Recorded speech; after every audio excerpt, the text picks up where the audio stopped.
The name is Law Nation. You merely adopted the dark. I was born in it. As the room fill up, be sure, smash that like button. Join the notification squad. Up. Let's go. Let's get it. Look at this. Somebody come look at this. Look at this. Somebody come and look at this. Look at this. Come on. Got some stuff, some details to go over from yours truly. Come on. Yo. They say ain't no party like a cowboy party. Yeah. Come on. Are you not entertained? Is this not why you're here?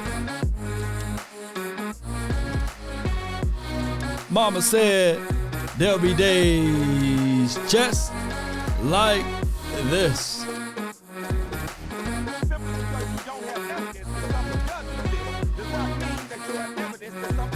Come on. As the room fill up, let your friend, let your neighbor know. Law Nation is live. Straight from Law Nation Studios. Come on, baby.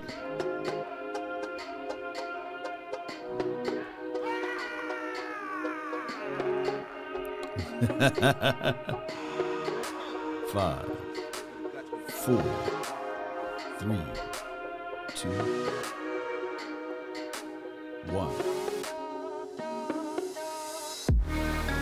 Come on.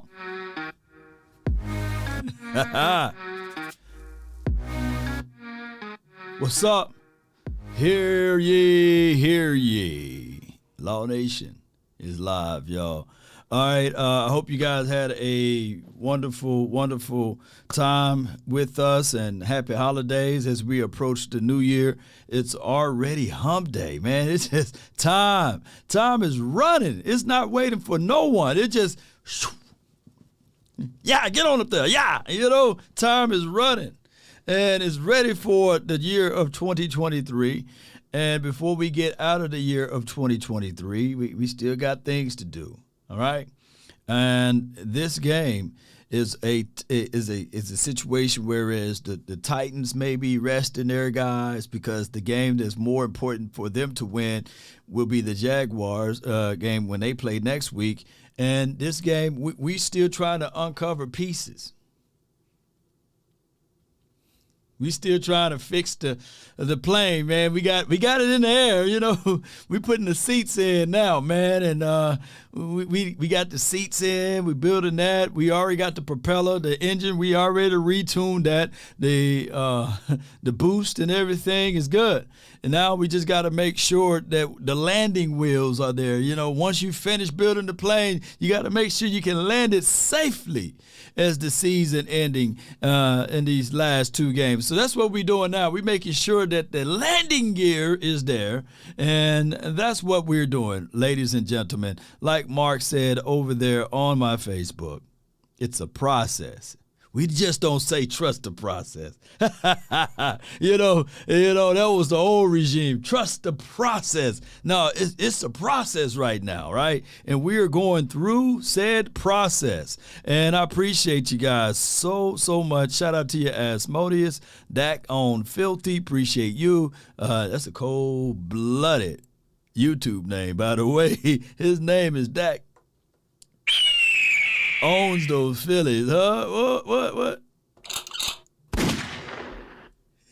He's dead. He's down, baby. He's down.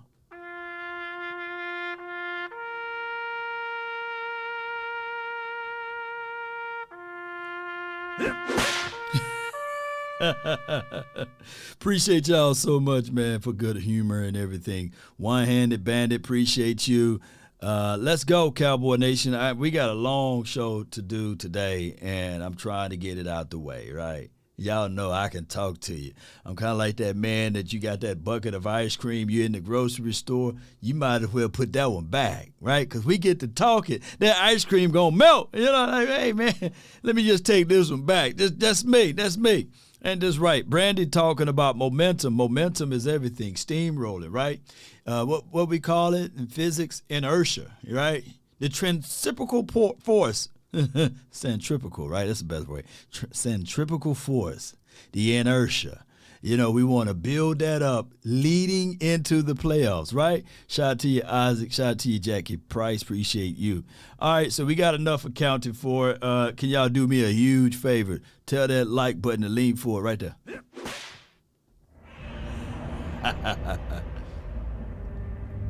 Yes, indeed. All right, so let's go. Appreciate y'all so much. Shout out to you, Trey.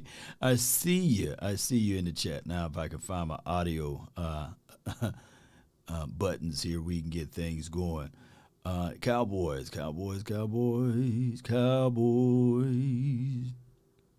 Like pledging Cowboys. Cowboys. Oh, yeah. Insane. What are they saying about the Cowboys on Inside the NFL? What's their take on the NFC after what happened against Philly? Is the audio straight before we get going, or is it too loud, or is it too low? Let me know. It's so funny. Like when Philly beat us with a backup quarterback, I told you Philly was better. I told you. But when you beat Philly with a backup, when they have a backup quarterback, they had their backup quarterback. Oh, no joke. But we had something pure here. We had our offense against their defense. Just like last time, we saw their offense against our defense. I can work with that. We put 40 on y'all. Y'all only put 20-something on us. So I'm trying to grab some of those things. You know what I'm saying? Yeah. And say, this is how we do it. That's how you do it. That's how anybody else would do anything else, but except when it's the Cowboys. The numbers get skewed. Ooh, is he spitting the truth? Is he spitting the truth at y'all? Y'all like, man, I came over here. I didn't know I needed an umbrella. You know, God dog, I need an umbrella for Michael Irvin because we still hung 40. We still hung 40 on that defense. 40. And I don't want to hear not one word from the Eagles community talking about, hey, man, it's Wednesday, man. I thought you were going to stop talking about those Cowboys versus our Eagles on Tuesday, you know. But I recall I jumped into a time machine last night, and I went back. Them jokers went 3 weeks talking about the Dallas Cowboys versus the Eagles, right? And they talked about it from the week leading up. They talk about that week. And who remember? Show of hands, who remember? After they done beat us, they had to go on to a bye week. And then they was talking Donkey Kong stuff about us then. And then they was talking about, matter of fact, I kid you not, them jokers been talking about us since that game. But now all of a sudden they want us to leave from talking about those Eagles. They've been talking like, hey, it don't matter. Dak gonna throw an interception, which they were right. They said that Dak was gonna throw an INT. They were right. They said, look, read through the comments. I went back in that time machine, and they also said, from their bird beaks to our ears, that they said that they was going to win with Gardner Minshew, that it doesn't matter. They can pull any quarterback from their roster. They are a team with a head and shoulders better than ours. But now I'm hearing that they want to run. They want to run from this ASS that I'm spitting out to them. You know, that's whooping. You know, I'm trying to keep it PG-13. We got kids watching this one. Yeah, generational kids too. All right, let me... Emotional, damn it. Look, Mike, my point about the game was this. When Eagle fans are saying, oh, if we had Hurts, Look, man, Gardner Minshew put up some damn numbers. He did real good. He did real well. I'm not convinced that in the third game, yes, Hurts is going to run it more, and however that changes their offense, but you're not going to convince me that he definitely throws the ball better than Gardner Minshew did against the Cowboys. Right, and I know they scored a defensive touchdown also on the pick six, but did y'all hear that? Well, we weren't the only ones that said that. Shout out to Big Game James, man. Last night on the final word, good grief, he was going in on that game situation, and then he broke down Gardner Minshew. He broke down Gardner Minshew so well that I was thinking like, hey man, Gardner, what's up, man? You want to play with the silver and blue on and be our backup over here? Gardner is a legitimate quarterback in the National Football League based upon how Big Game James broke it down. He just need an opportunity. If I'm a team, if I'm an owner of a team, I would give him a call for a cup of coffee. If I'm the Saints, if I'm the Carolina Panthers, even if I'm the Jets, I'm calling Gardner Minshew. Matter of fact, even if I'm the Arizona Cardinals, Denver Broncos, I'm calling Gardner Minshew. Hey, what's up, Gardner? You don't have to shave or anything. You can keep the mullet. I'm calling you to come over here to play for us. But that was pretty pure right there. That was pretty pure. Gardner Minshew played a pretty good football game. You know what I mean? I don't see how Hurts can, and of course, like you said, he'll run better. But I don't see that he did such a poor job. Got our first donation of the hour. Appreciate you, Toxic Tom Downey burner account with the $5 super chat. Law, the lion doesn't concern himself with the opinion of the sheep. Grew up in a PA. Let me talk. Not even going to react.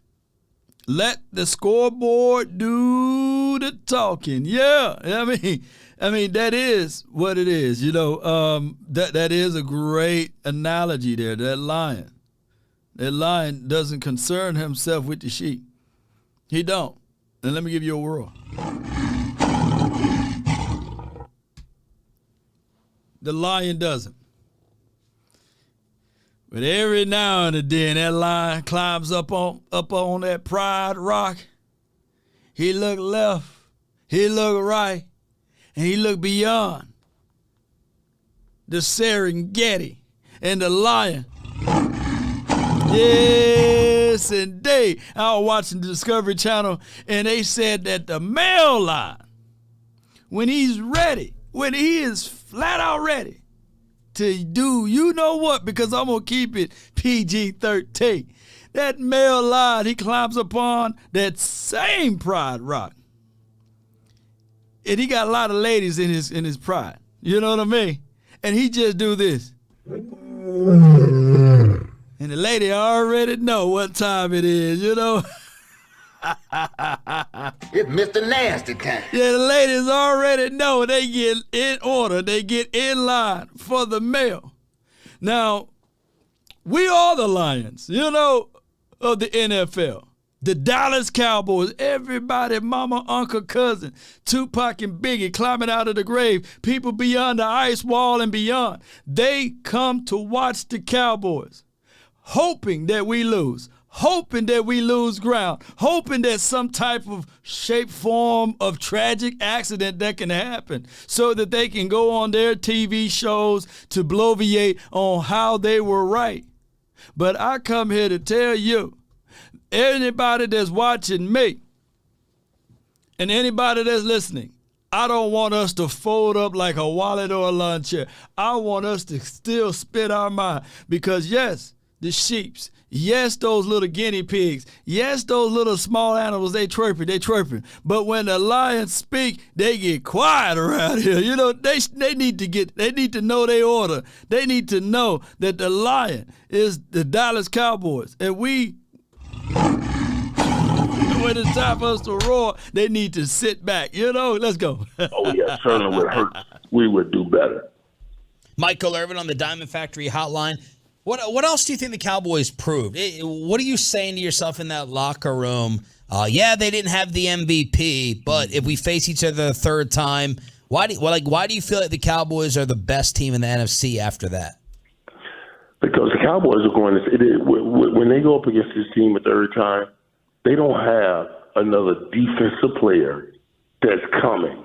They don't have a Reggie White that's coming or somebody else that's going to change dramatically what you do or what they do on defense. You put up 40 points on that defense. They're going to carry that into the playoffs, and they will know that you can put up 40 points on that defense. I don't know how many times this year Philly has scored 40 points to win a game. You know what I'm saying? Yeah. I don't know. So to say, we're going to match, we put 40 points up on Europe. I don't even know how many times you scored 40. I know Dallas has had a 50 burger and all that. So you got to pick out those little things and say, yes, Dallas has a chance. Let me tell you, I thought we were about to be in some trouble for the next 5-6 years with what Philly was building when I talked to you guys this summer. At least we know now we're in the fight, and we'll see you in the playoffs with a chance to beat you. Some people on your First Take show laughed when Jerry told us that Dak played outstanding against Jacksonville. Yes, indeed. Scoreboard showed 40. Yeah, and it speaks volumes, man. I appreciate you, Stelios. And I appreciate you, Toxic, too, Tom Burner account. Appreciate both of y'all for y'all support. Where my button? Yes, indeed, man. So many Eagle fans are obsessed with Dallas. They are, man. I think a third of my fans, a third of the people that follow me are Eagle fans. And shout out to them. There's Eagle fans watching right now. They ain't going to even want to type. They just listening. They just listening. Right now, I promise you. There's an Eagle fan that's listening right now, but he don't want to type. He like, man, I don't want to. Law got me last time. Hey, I'm just going to sit back and just listen to what he got to say, man, so I can use his words against him, hoping that the Cowboys lose so I can use his words against him. Remember, Law, you said? I'm like, damn, I ain't never remember you in there. But, yeah, you watching. But it is what it is.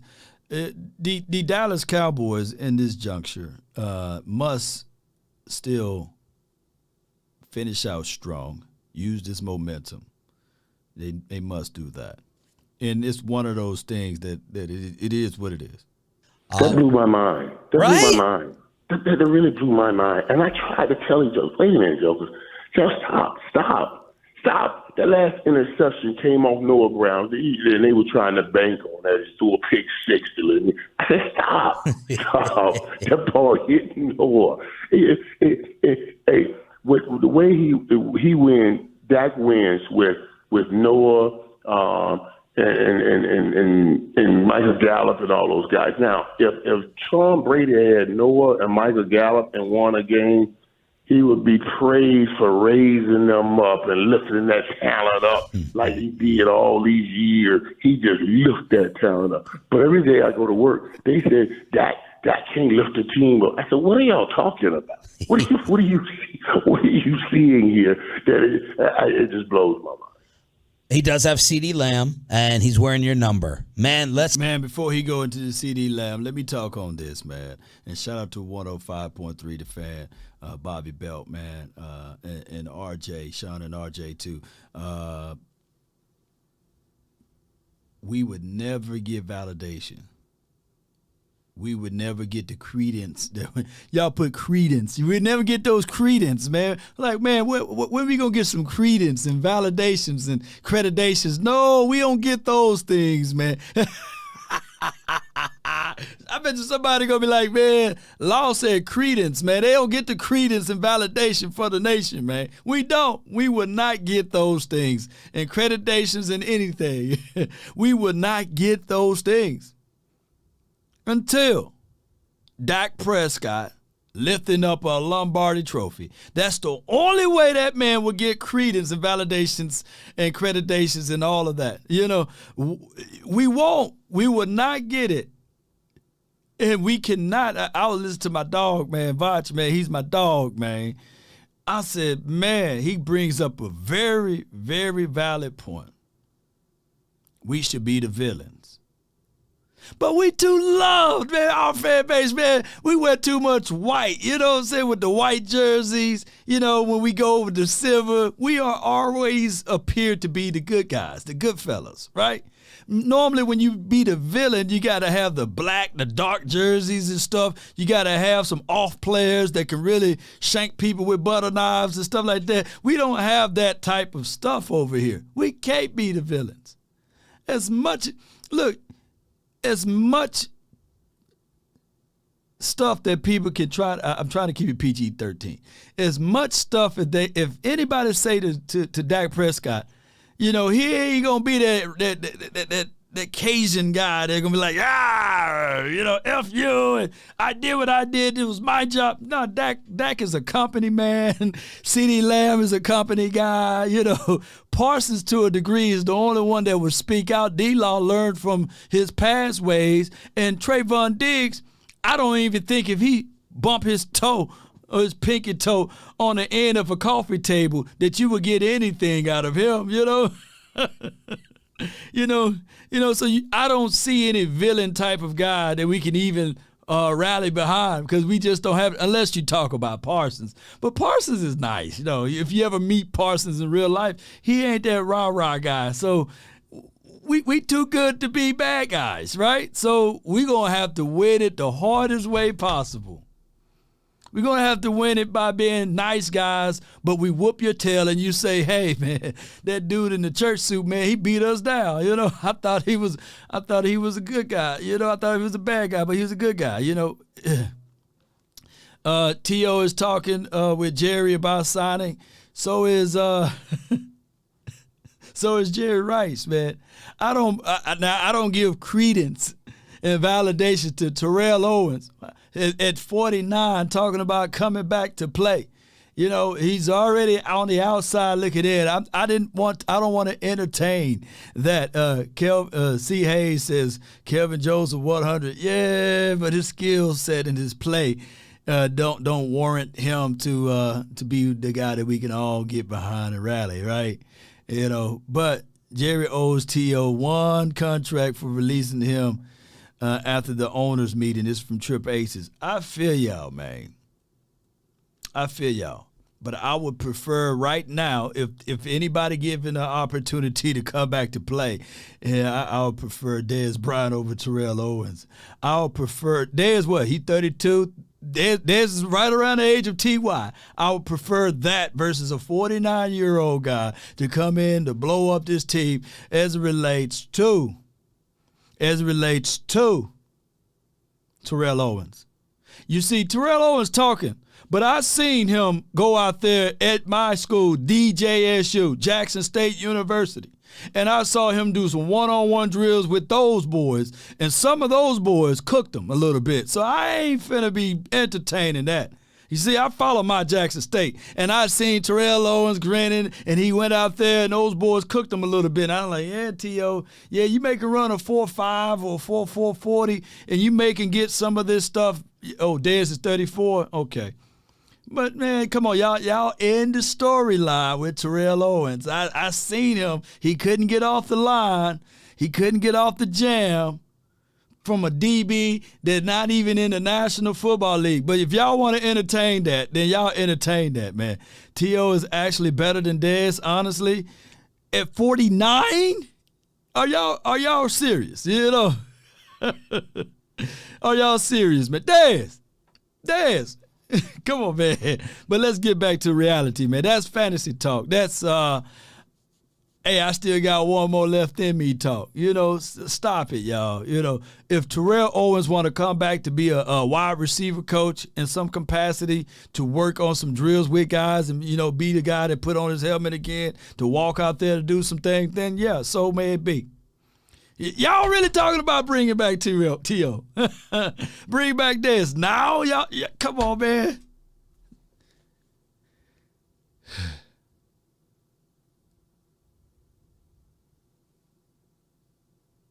T.O. may be better than Noah Brown, though.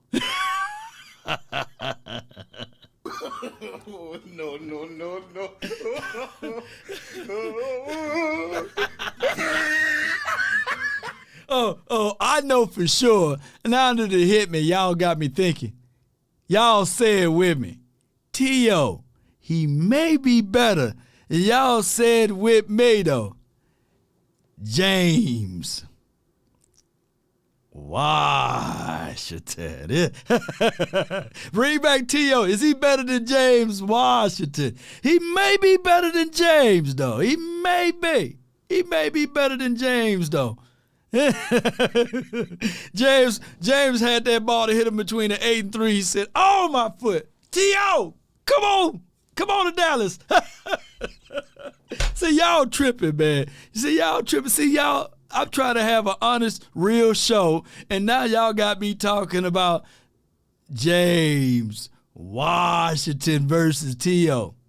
And who would I rather have, James Washington or T.O. or Jalen Tolbert, huh? Whatever happened to Simi? Is he okay?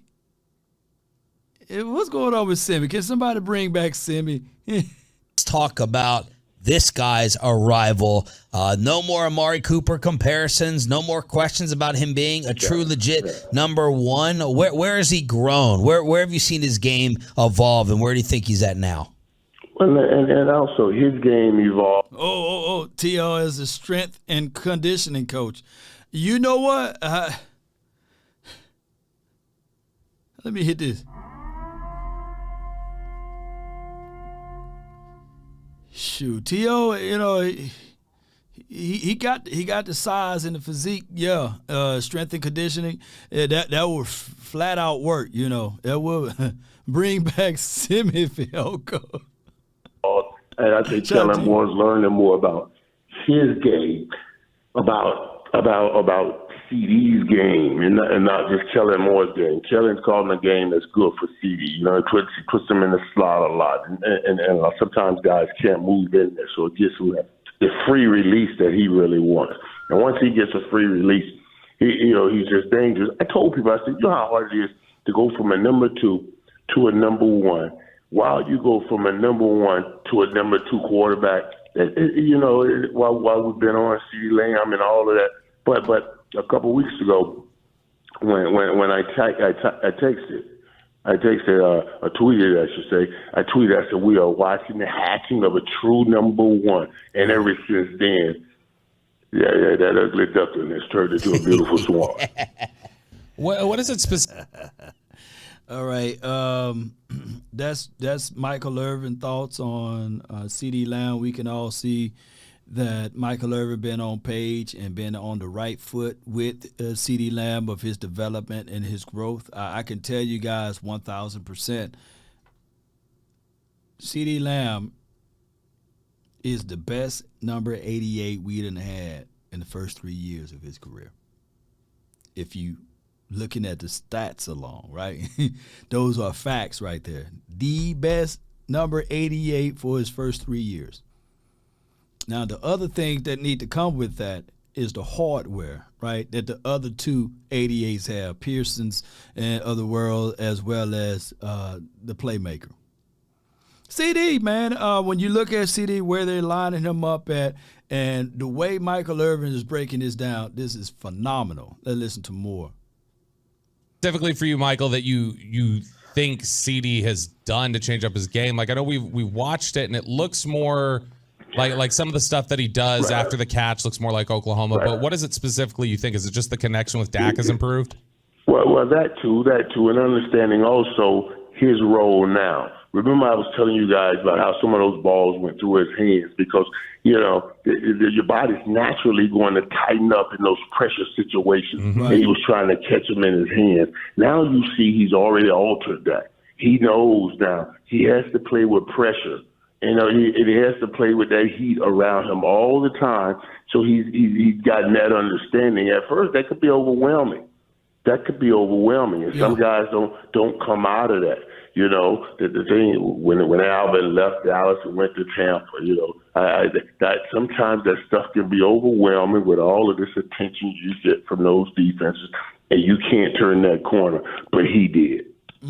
And then specifically on Dak, I'm curious. You clear. Let me let me stop it right here and go over what he said. Your body naturally tenses up. And my thing is with CeeDee Lamb, we graded CeeDee Lamb as if he was a veteran since day one, right? He had multiple quarterbacks throwing him the ball year one, and then year two, it was another horrid situation for him. And basically, last season, you can say that, last season was his year that, we understood, like, man, that got hurt, what have you, and it was just that weird voided spot. But now in his third season, and we can look back at this and say, all right, Dak still missed 5 games. But if you look at CD, let me pull up CD's numbers right quick. Let me pull up his numbers because CeeDee Lamb. Boom, let's pull it up. 129 targets, 91 receptions, 1,207 yards, and 8 touchdowns. And when I look at this, I don't pay attention to the gradings. But I'm looking at these drops. 4 drops for the season, man. That ain't nothing to sneeze at, man. That's pretty good. And 107.6 passer rating when targeted. That is good, ladies and gentlemen. I would take that to the bank. Still not where Dez was at his third year, but Dez had a lot of drops. And what I said at the start of the year, Dez and CD should have some comparable numbers. Now, I'm on record saying comparison is the robber of all joys because you know how that goes. Different moments, different situations, different levels and things like that. But let me pull up Dez Bryant year in his third season. I think it was the year of what's his rookie year? 2010, right? 2010, so that put him in his third at 2012, right? Making sure that I'm right with this. Okay. So he had 92 receptions, 1,382, 12 tubs, right? And then we're not going to pay attention to all of that nonsense stuff. 123 passer rating when targeted. He had 11 drops, 12 touchdowns, though. 12 touchdowns. And we're looking at all of those things, and we contextualize it as, man, that was a good situation. That's when the Cowboys are saying, all right, this is what this dude going to bring. And then let me show y'all his 2013 numbers go crazy, too.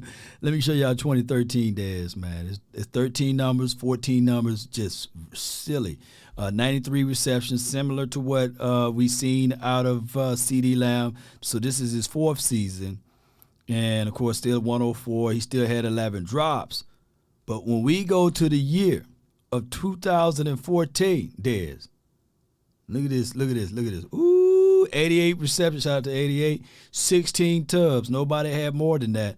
1,300 yards, and all of this stuff was pretty good, but we don't pay attention to that. 121 passer rating. He had less drops that season, 5.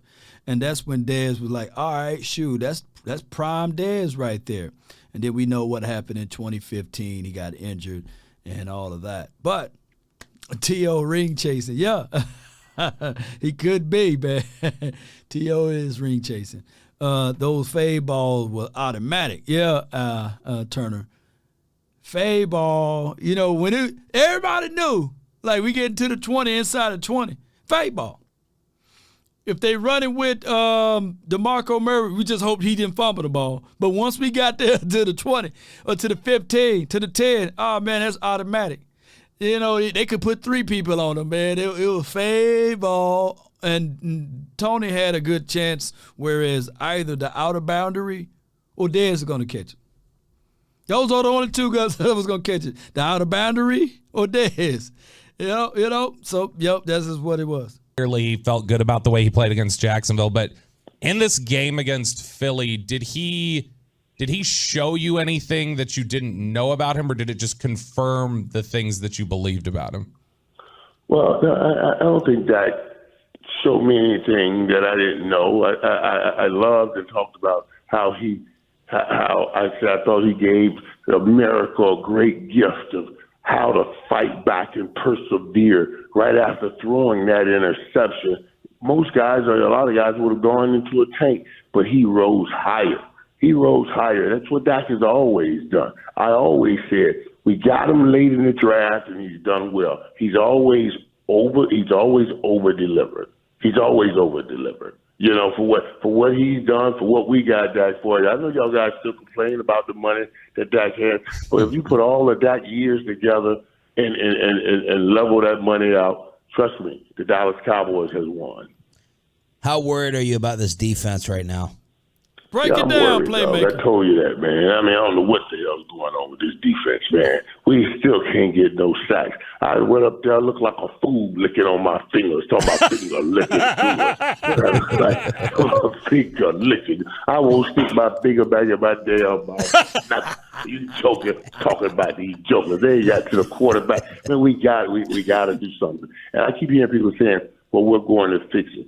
I just don't know how. Yeah. I just don't know how, and I'm worried about that. I told you guys the most important thing was putting up those 35, 40 points. When everybody was talking about the interceptions, I said, shut up. They mean 35, 40 points. We don't need those 35, 40 points. I ain't really sitting there harping on Dak's interceptions. I need him to be aggressive because our defense cannot hold up.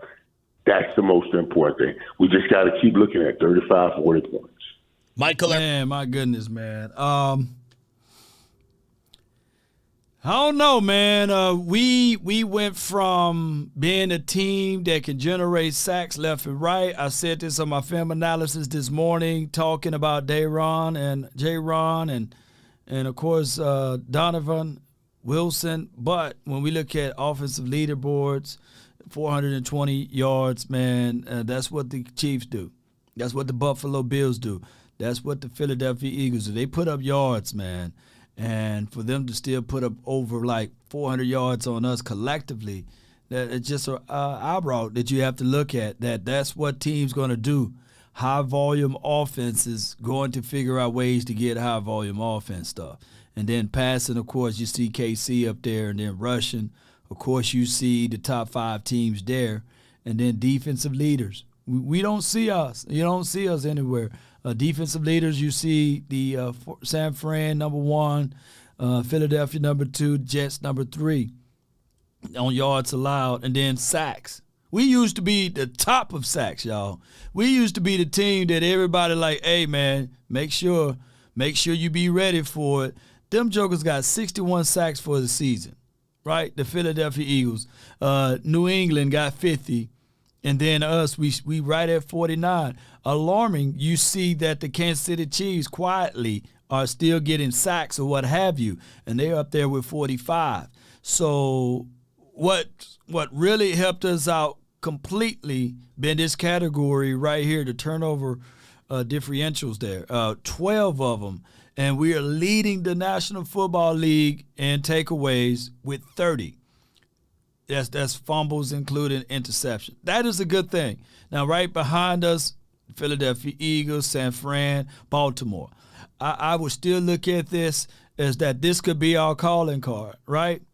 This can be our calling card if we can continue to get the takeaways. With what we did with our defense, we went from being the 2022 defense back to the 2021 defense, getting turnovers and takeaways.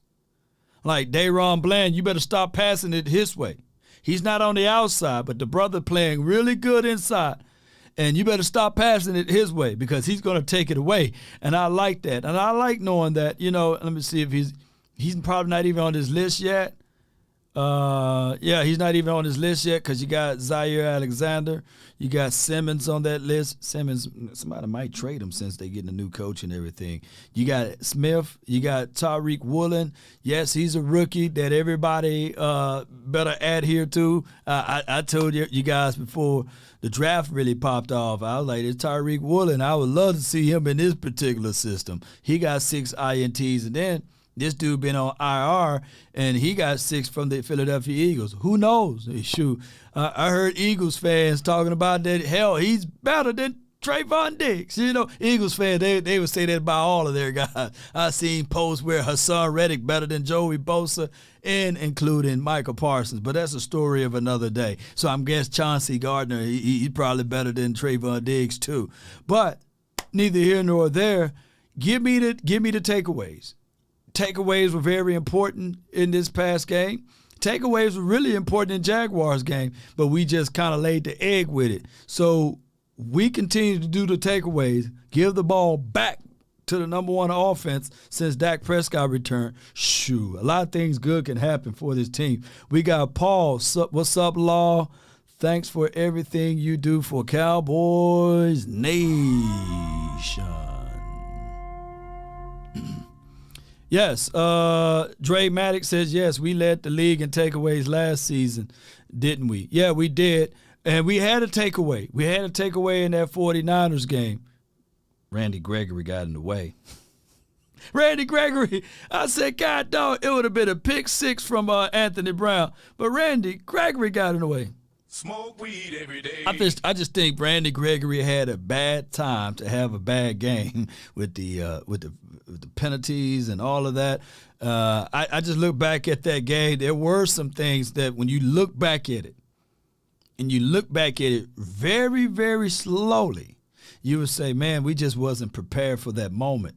The nervousness. When you look back at it, I'm going to say this again. Hear me out. I know it sounds like bevies of excuses, but when you look back at the Dallas Cowboys versus the 49ers game, we had 14 penalties, right? The few that were called, like when we was lined up offsides or the holding calls, I would give the aficionados the holding call. That's just them with their hands in it. But the pre-snap penalties and things like that, that's something that we need to make sure that we don't have. And the sunlight in the face of Cedric Wilson, those are things that we shouldn't have had, right? But Jerry Jones would say, hey, the sun was there first. Well, dog, the sun cost you a playoff game because the game came down to one final drive. And on 3rd and 6, Cedric Wilson couldn't find that ball. Who knows what would have happened if he would have caught the ball to extend, right? So we got to make sure we iron out all of those things. Well, granted, the Cowboys would not have a sun problem by us playing on the road in these playoff games. But that's a story of another day. I hope, this is Kirk says he hope his Niners play them boys again. But we'll find out, man, how all of this works, man. How about them Cowboys Sacktown? Yeah, appreciate you, man. And listen to one of those guys over here. Irvin here on Sean. And T.Y. Hilton going to help that. That was a hell of a play by T.Y. I told y'all he told me he still had something left in him, and I told you he told me he was going to go by somebody. When I texted him the other day, I said, now, hey, listen, way to show him what you're talking about. I'm going to need you to keep doing that, though. I'm going to need you to keep doing exactly that. Now, look, the Denver Broncos are going to start sniffing around here. Before they talk about this, man, we got to get to this super chat. Shout out to everybody. But y'all listen to Sadiqua. Law, thank you for all that you do. Chat room. Get them likes up. 673 in here and only 198. What? Come on, y'all. Come on, man. How is only 100? You know, come on, man. What's going on with y'all? Shame. Shame. Shame. Yes, indeed. Jerry Jones, back to Jerry Jones. Jerry Jones, we all love him. I just think that if it wasn't his idea first, he wouldn't have rolled with it. But if Jerry had the ideals to say, hey, you know what? We got retractable curtains. So when the sun is too bright, we just going to draw them in. We're just going to draw them in on our noon games. Evening games, we're not going to really fox around with that too much. But on our, y'all saw how I said that, right? So it ain't cuss word. So we ain't going to fox around with that. We're going to draw them in. But somebody came to Jerry Jones first and said, you know what? It would be nice if you put some curtains up there since your stadium is built that way and the sun can beam through there. And he was like, you know, what you try to tell me, y'all was wrong, you know? Get your damn act together. That's what he told that person. And he said, no, I ain't gonna, but Jerry, you finna lose this game. No. Man, we hear biblical stories like that. You know, a seer came to David and said, hey, David, you might not want to count your troops, man, because, you know, it's not about you. It's about the creator. You know, it's about God. You know what I'm saying? And I think it was a seer or a Gad, and he was like, no, I'm counting my troops anyway. You know what I'm saying? I'm counting all of my troops. And then that person came back to him and said, you must have counted your troops, right? So there's consequences and repercussions because no one is above God's law. You know what I'm saying? You know, we told you what God said, and then we're going to give you options. We're going to give you plagues, famine in the land, you know, or you just pick the choices, man. We can bring the flies, man. Which one you want, man? You know, we can get famine or you can flee for a couple more years, you know. And David was like, you know what? I'm tired of running. And I seen the famine in the land for 7 years.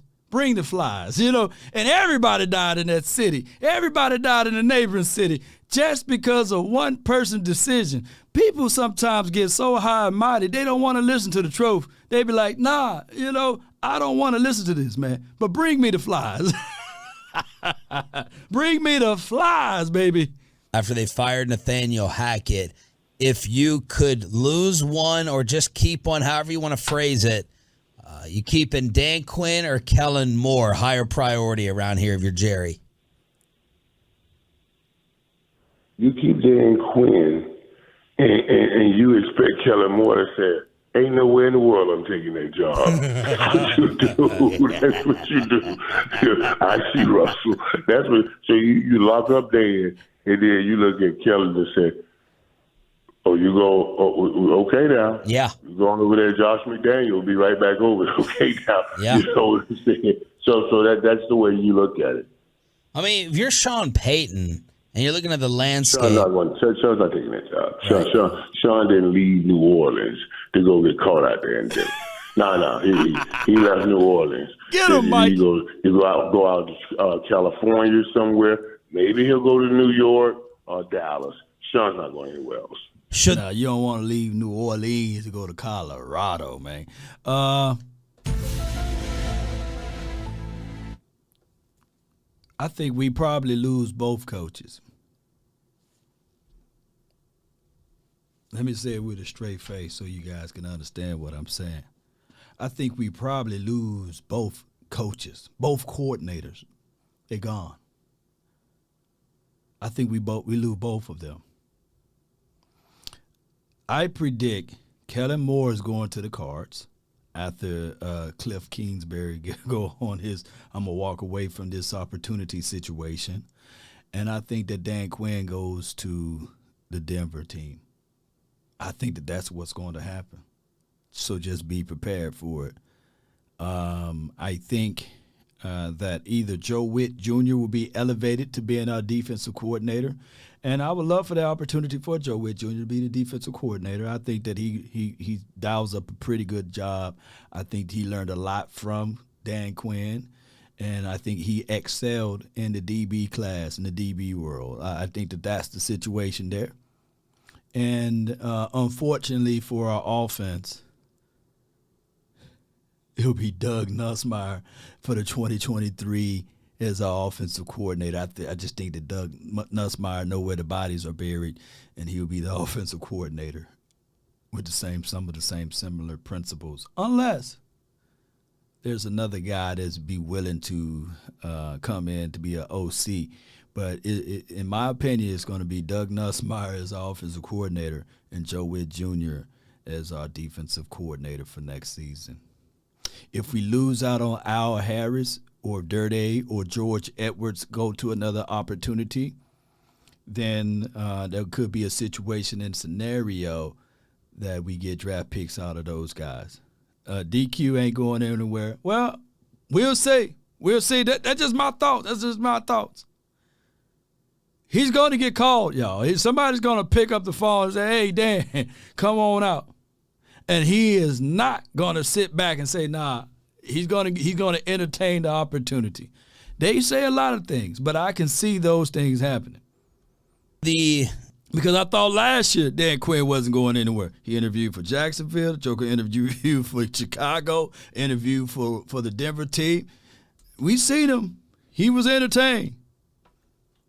Dan Quinn can't leave until 2024.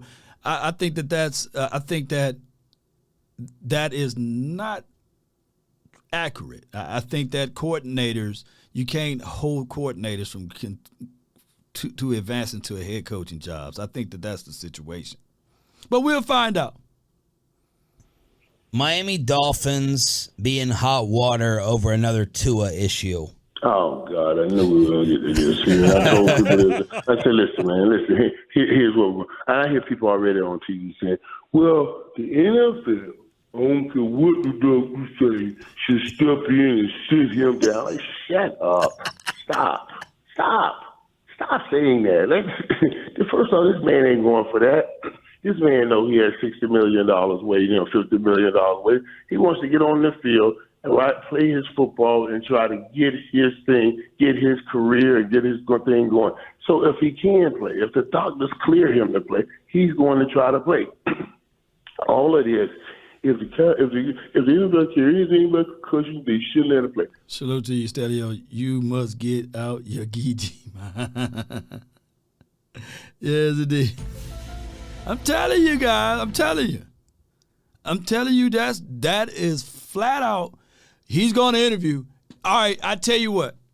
If Dan Quinn and Kellen Moore refuse to go on interviews, then I'll be happy. Then I'll go back to this episode and say, you know what, I was wrong.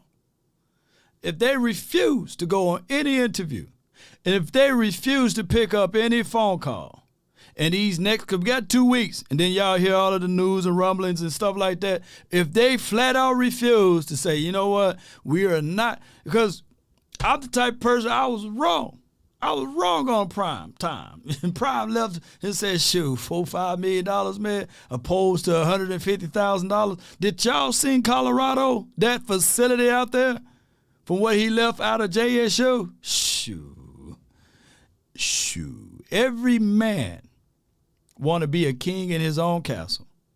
Like when I leave this room at night, I can walk around with my whitey tighties on. Nobody can say, hey, man, put that on. This is my house. If at 2 or 3 o'clock in the morning, if I want to go scramble and go through my refrigerator, I can go right in there. There's nobody saying, hey, man, hey, it's kind of late. It's 2 or 3 o'clock. You know, as a man, as a man seeks to conquer. They seeks to solve ideals. And when you are not a man in your own castle, it kind of, when you got to tiptoe and walk through eggshells, it kind of take away from that. It's only so long that you can stay at mom and them's house, and so long you can stay with your cousin Pookie and Ray Ray. At some point, somebody's going to go. Especially, it can be a good situation. I know we feeling good now. We still in the season. But shoot, after the season, if we lift the Lombardi Trophy up, then, maybe they can say run it back. But if not, those boys going to be like, man, I'm going to have my own program. State the case, bring in Bill Belichick for head coach. Oh, my gosh, man. I don't think that's happening. Moore would not refute to go. Moore refused to go. This is from Verdi. Now, my guy, Okoye Du brings up a brilliant point. Would you rather be a king for a day or a prince for a lifetime? Right? And that could be presented to Kellen Moore. We got something in waiting for you. We got the Jason Garrett 2.0 thing waiting for you, right? You see, the reason why Jerry Jones jumped on Jason Garrett was because Baltimore Ravens got the calling. Boy, I wonder in an alternate universe if the Baltimore Ravens hired Jason Garrett versus Harbaugh, right? and we fool around and say, okay, we need another assistant, and we fool around and hire someone else here because I think Harbaugh wasn't an offensive guy, right? T.O.'s a trip. Yeah, you're right. Nah, Kelly can go get that job. I think the intriguing job would be the Cards, though, for Kellen Moore, for what he liked to do, and with Cal Shanahan, or Kyler Murray, I meant to say. I think that would be a very intriguing deal for him. Yeah, Moore can't coach. Moore, if you say Moore can't coach, man, he going to pull up that stat and information.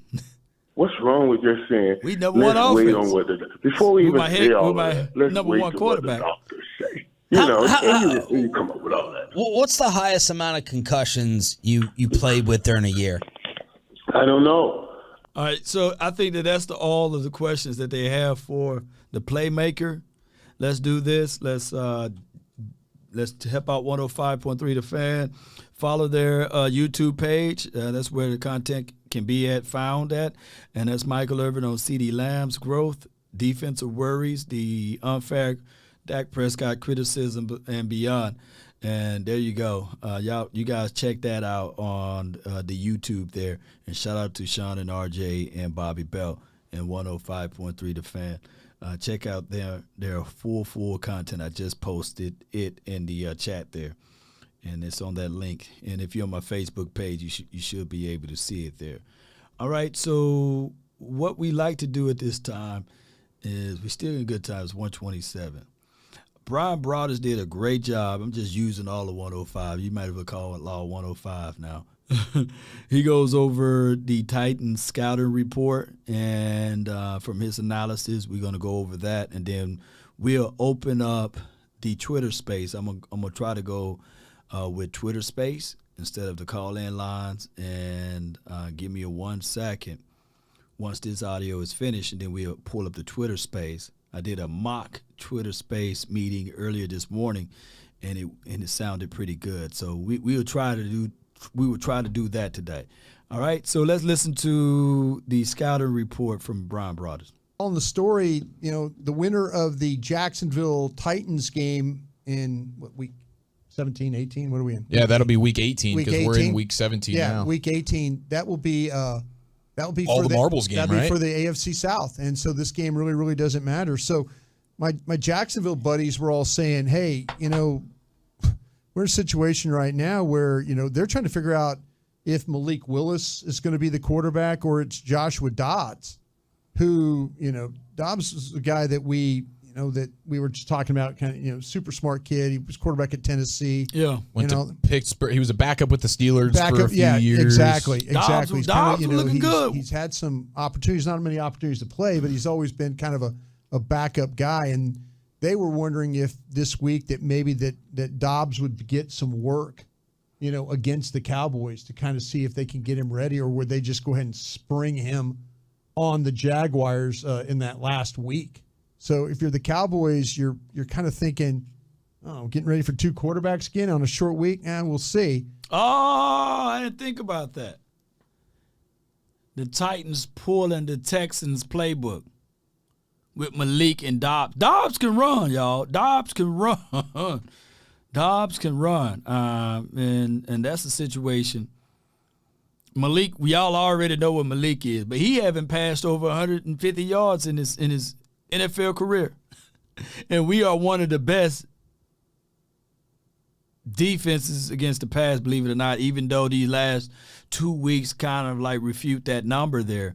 But collectively, we are one of the tops in that category. It was amazing how much I talk bad about Anthony Brown, and then since Anthony Brown left this team, we gave up multiple, and I mean just that multiple of 250, close to 300 yards in passing. But that could all be rectified. Nashawn Wright had a decent game this past game, and I think that if Nashawn Wright get his feet together, then we can see more of that. But there will still be strong competition. I can't wait to see if Trayvon Mullins can get out there to see us and show us something. Scrub QBs always light us up. This is from Big D's 83. Yeah, scrub QBs. Jacoby Brissett's of the world. The Jalen Hurts of the world. Oh, my bad. The Mitchell Trubisky's of the world. I'm just messing with y'all, Eagles fan. But yeah, scrub QBs do tend to use that running factors on us and get us in a very unique way. Who remember that Mitchell Trubisky game, man? That was kind of crazy, right? Laughing my a two quarterback system with two sorry QBs. Oh my God, yeah, you're right, man. Cowboys will beat the Titans. I meant to say, yeah. But this is as much as it's not important to the Titans, it is still very important to the Cowboys. It is because you're playing on Thursday, and the situation with the Eagles is, they're in a little bit of a hurt right now, and a little bit of hurt because of their quarterback with that, whether it's the whatever the AC joint or the SC joint that you deal with. And That's weed. That's weed. I've been learning. Got him there for a second. Long weekend, bro. Got him Get it for sure. But the one joint, the AC joint, you can, with Jalen Hurts, you can inject that. You can add medication. You could get that one fixed with some pain-killing medication to make it, to play. A little Toradol get you right. But from what I understand, there's an SC joint that he might be dealing with that's a little bit harder to medicate. And so if you're the Cowboys, you're sitting there thinking, well, they don't have their quarterback, they don't have their right tackle, they don't have their nickel corner right now. They're a little bit banged up. And so if you're them, the Cowboys, you got to keep playing. You have to keep playing until Philadelphia wins. Now, Philadelphia this weekend, if the Cowboys win on Thursday and then the Eagles win on Sunday in New Orleans, then man, we 12 sacks behind, man, in number one. What can we do, man, to get 13? How many sacks do you think we can actually get to raise the eyebrow up to catch up, right? In these last two games. If we really talking about sacks and we only had one in the last 3 games or something like that, some weird number, and I think somebody asked me this yesterday, would you rather have the 9 turnovers or takeaways or the 1 sack, or would you rather have 9 sacks? Those are things that you have to say to yourself, right? And we need 10, 4. You get 4 out of this game, Nicole? You think we can get 4? Pressures are just fine. Here's the thing. Here's my truths with this. We probably could get 6 sacks this game. Here's my thing. Give me the takeaways. Yeah, Benjamin. Here's my thoughts on the pressure. Pressure leads to the takeaway. Some people say, well, pressures don't really count. It's like kissing your sister. No. Or it's like taking your cousin to the prom. No. Pressures is not in that category. Pressure leads to the takeaway. Pressure leads to you being antsy to create the fumble. People fail to realize that. When you go back and look at these games, just win, Keith. Hey, you said the realest statement on Facebook today. Just win. Yeah, if we just win, that's all that matter, right? We talking about style points now, right? In general, I feel what you're saying, fam, Keith. Keith, we talking in general, but actuality, just win. I don't care if we win we go on an 8-game winning spree and we all win 8 games by 1 point. I'm going to be the happiest Cowboy player, but the happiest Cowboys content creator alive.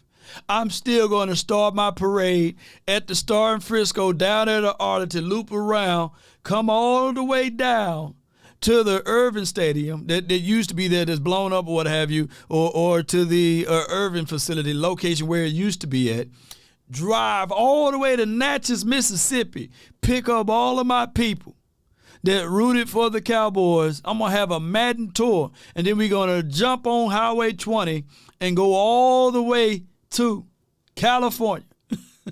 And then we're going to go all the way up there to Oxnard. We're going to holler at everybody. It's going to be a tour.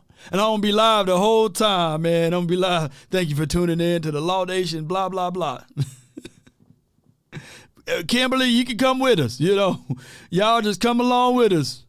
Law, man, where you at now, dog? Hey, man, I'm somewhere in Arizona, man. We talking about these Cowboys, man. I gotta, before I leave out of there, man, we got to come back. I left some people in El Paso.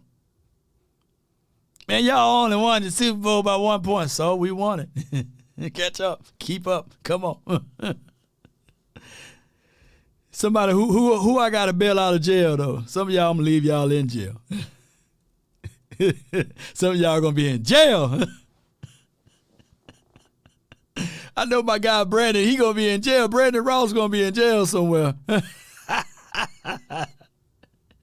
We're talking bad about Dak, right? He going to be in jail, but he going to be like, still, how about them Cowboys, man?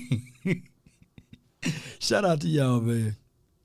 Think about what you're going to do on next Sunday against the Commanders. Right, because then that'll be a meaningless game for you. That will be a meaningless game for you. Versus them, which would be nice. You could treat that like a little playoff bye week if you wanted to. Absolutely, and you're in a situation, too, where you might you might look at that and say, okay, do you want to play this thing with a chance to win to get the Packers in, or do you want to just not play it and just rest people, and then the Commanders, if they win, them likely getting into the playoffs? Man,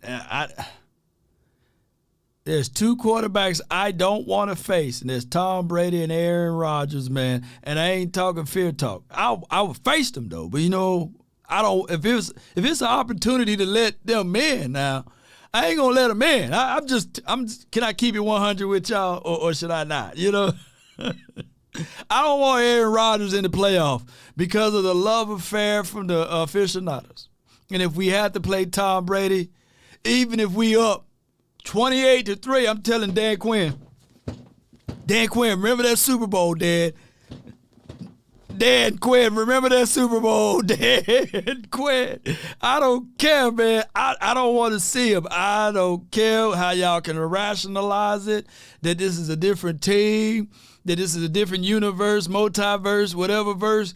I'm going to call Doctor Strange. I'm going to call Dr. Fate and all of those people from the Marvels and the DC. Y'all get along, get together. But I do not want to see Aaron Rodgers, and I definitely don't want to see Tom Brady. But if it's unfortunately we got to meet Tom Brady, I'm just going to just be hitting doggone dead quick. When we up by 14 or if we up by 20, look, we still losing, man. I'm going to have it in his mind. We still losing, dog. We ain't up. Keep them Packers up out of there, Yeah. All right, if y'all all agree with me, man, let me know. Who all agree with me, let me know. Right agree with me. Willie said, what's up, Law? Appreciate you. If you agree with me, just put, I agree. Because I just don't want, it's a game within the game, right? It's the Dallas Cowboys versus those teams and versus the aficionados versus Mike McCarthy wearing, Vince Lombardi hat and all of that stuff, man. I don't want to see that. So okay, I've gone round and round about this whole thing. The Cowboys, my thought about them winning the East. It was like before you heard that Dre. Yeah, Dre got you. Exactly. Like the West, y'all. I know I can feel you, bro. California dreaming. Yeah, California dreaming. What? It's a trigger for everybody. Really. Yeah, exactly. Dude, I get it. But I was just thinking about that. Which team would you, I'm trying to think of what team would you want as that 6th or 7th seed to maybe go beat Philadelphia.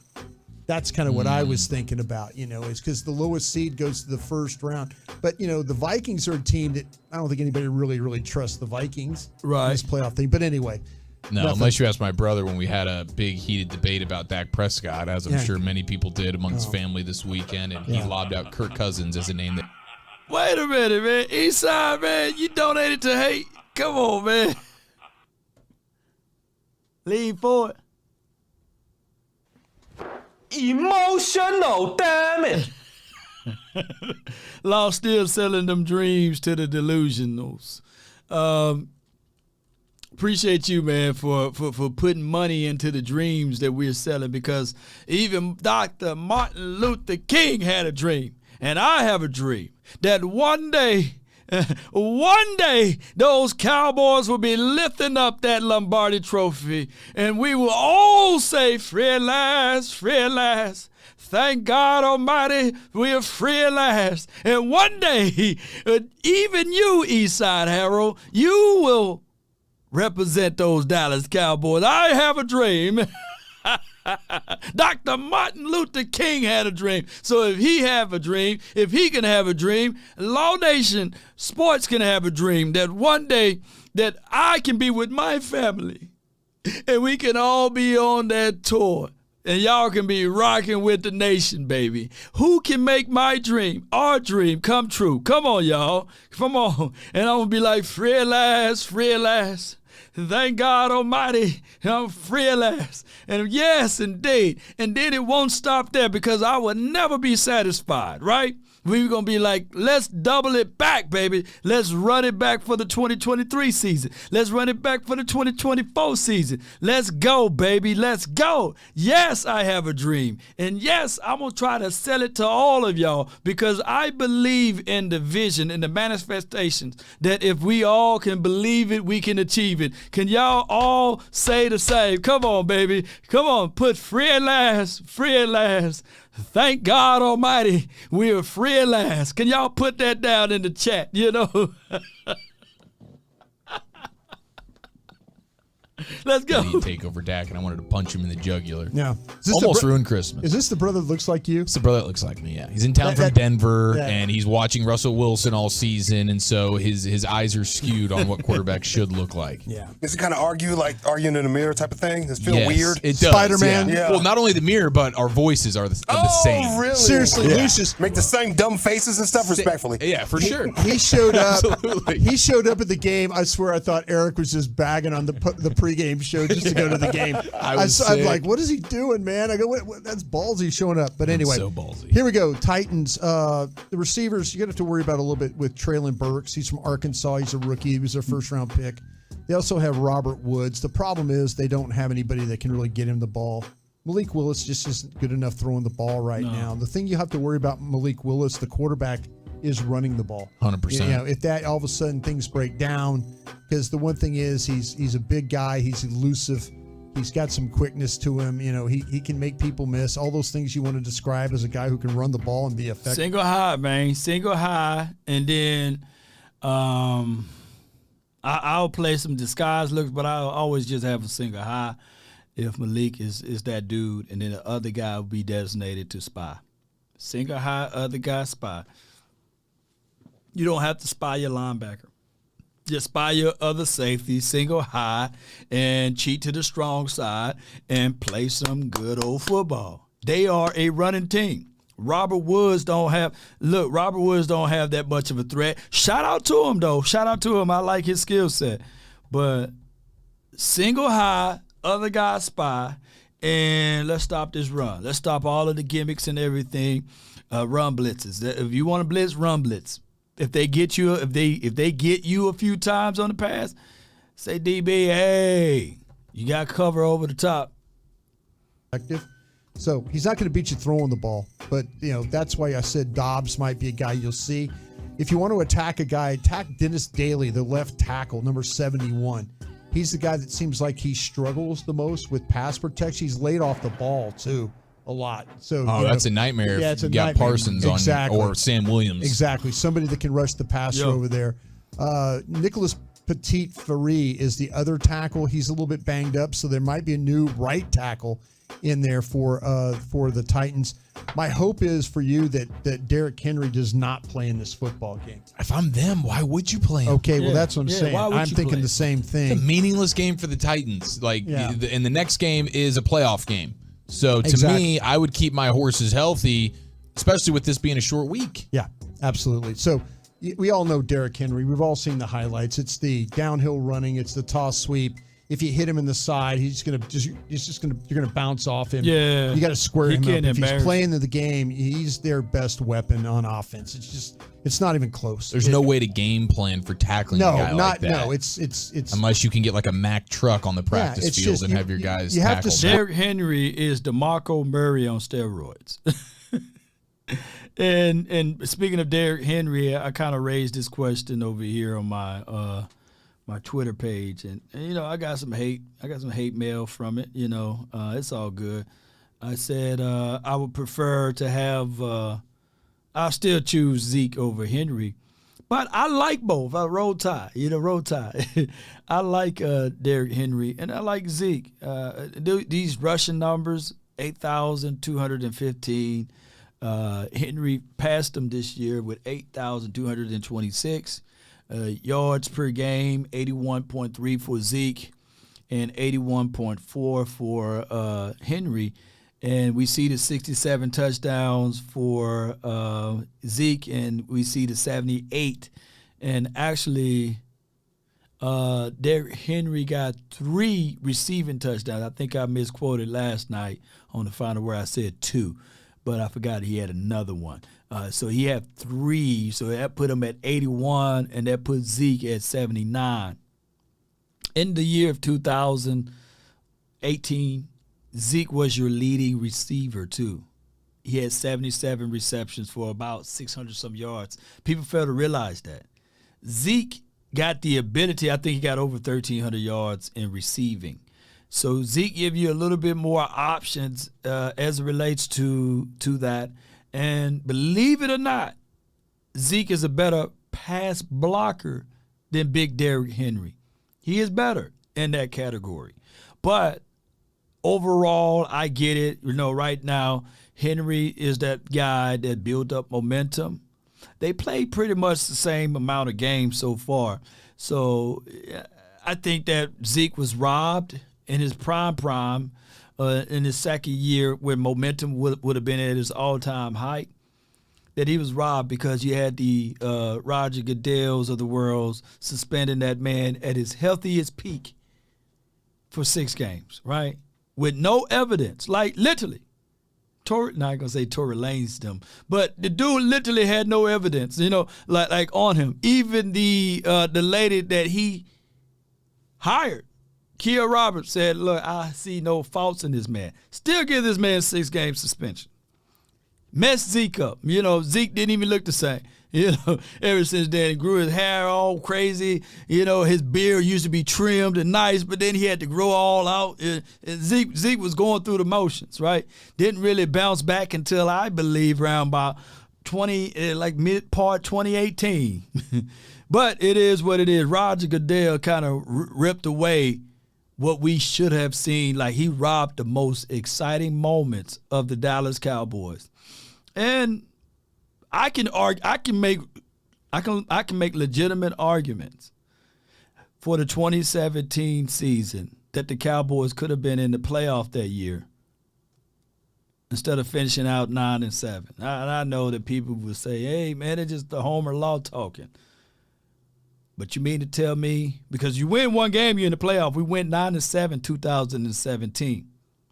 Dak was still developing as a young quarterback, by the way. So you mean to tell me Zeke is not at least a +2 game guy? Right? He's not at least a +2 game? Right? Could have ended that year at least with 11-5 or something like that. But that's a story of another day, But I get it. A lot of people still love a roll tide, because they envision like, hey, we could have picked up Jalen Ramsey. We could have just drafted Derrick Henry in the second round. I get all of that. Eastside Delusional Homer talk. Shout out to you, Eastside. That's my guy, man. Don't block him, y'all. We need him for content purposes. You have to square. The Texans did a really good job of getting guys up the field and making that happen. Getting penetrators and then hitting him square. But when you get a side shot on him, he's just gonna bust it. All right, they don't let you run the ball on defense. DeMarcus Walker, Jeffrey Simmons, Autry, these guys, they just don't let you run the ball on offense. They're one of the best teams in the league when it comes to defending the run. They're really poor in the secondary and pass. They're banged up right now in the secondary a little bit. Their best secondary player is a guy, Roger McCreary, who they drafted in the second round from Auburn. If you listen to the draft show or you listen to our coverage, we was all talking about Roger McCreary. He's a long, rangy type of player. He's going to play press. He's going to get up on you. He's capable of taking your guys out of the game. But they haven't. As Voters said, we need the East Side for scalding purposes. East Side is the guy with the thick glasses with the braces in the mouth. You know what I'm saying? And then they said, pick me for the basketball game. Pick me. They keep passing him up. And he get mad. He turns into a villain. He's the one that get the short supply, and he just want to figure out a way to fit in, man. He can't get right, but we love him, man. He's the brother that's, hey, man. Everybody like, hey, man, all y'all look good, man. Who's that? Well, he is the brother too, man. He just can't get right, man. I don't know. He just, instead of drawing with the Crayolas, he like to eat them, And we didn't realize that they had lead in him. And he's all right. He got a good heart, though. He's the brother, man. He's the long-lost brother, man. But shout out to him, man. We need him around, man. We don't want to beat up on him too bad. He's the old punching bag. Been struggling with their passing game, or as far as defending pass the pass defense. Yeah, pass rush. Pass rush is actually, I think, pretty decent because what happens is they've got Bud Dupree. But Bud Dupree from Pittsburgh has been banged up too. Right. His health, so if he's banged up, they probably won't play him in this game. There you go. So that's where you're kind of looking at. You're probably going to see a lot of backup players on defense here. It's a preseason game for the Titans. Yeah. But Kevin Byard is, I think, one of the better safeties in the league. He's been in the league since 2016. Yeah. He is extremely tough. He's a turnover guy. He is. He's always going to be around the tackle and stuff like that. You just got to be ready. If number 31's in the game, he's going to come downhill. He's going to try and strike you. He's a really, really good tackler. But, yeah, these guys are not – if Simmons and Autry and those guys – Autry's been dealing with a little bit of a knee issue. But that front four they got for the Titans, I see why they don't let anybody run the ball. They get after you up front. So protect, throw the football, might be in some pretty good shape with what they've got going on in the secondary with some injuries, and then also with Bud Dupree probably not playing in this game. Man, that was a great analysis from yours truly, Brian Broadus, man. I appreciate him. His work is ironclad over there. All right, so y'all check it out. I just posted the link for that, and if you're on my Facebook, please check it out. The link will be in the comment section there. So. Yeah, Kevin is a Pro Bowler. Yeah, he's a dog too, man. Let me pull up the Titans once again. I think that they got good special teams. Last time I checked, they got good special teams, top 10 defense, and they good special teams. Number 3 in special teams, 8th in defense, and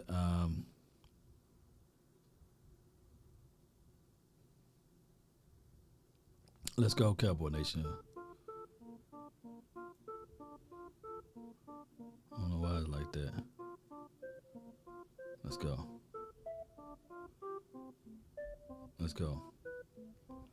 All right. We got our there we go. We got our how can I put this? We got our Twitter space open. So if you guys want to chime in and be a part of it, you got to jump on my Twitter page and spaces, what have you. And let me see if I can share that link. I'm building the plane while it's in the air, literally. Oh, no, don't want to delete it. No, boy. All right, y'all bear with me. All right, so to join this stream, check me out on Twitter. Hold on. Spaces.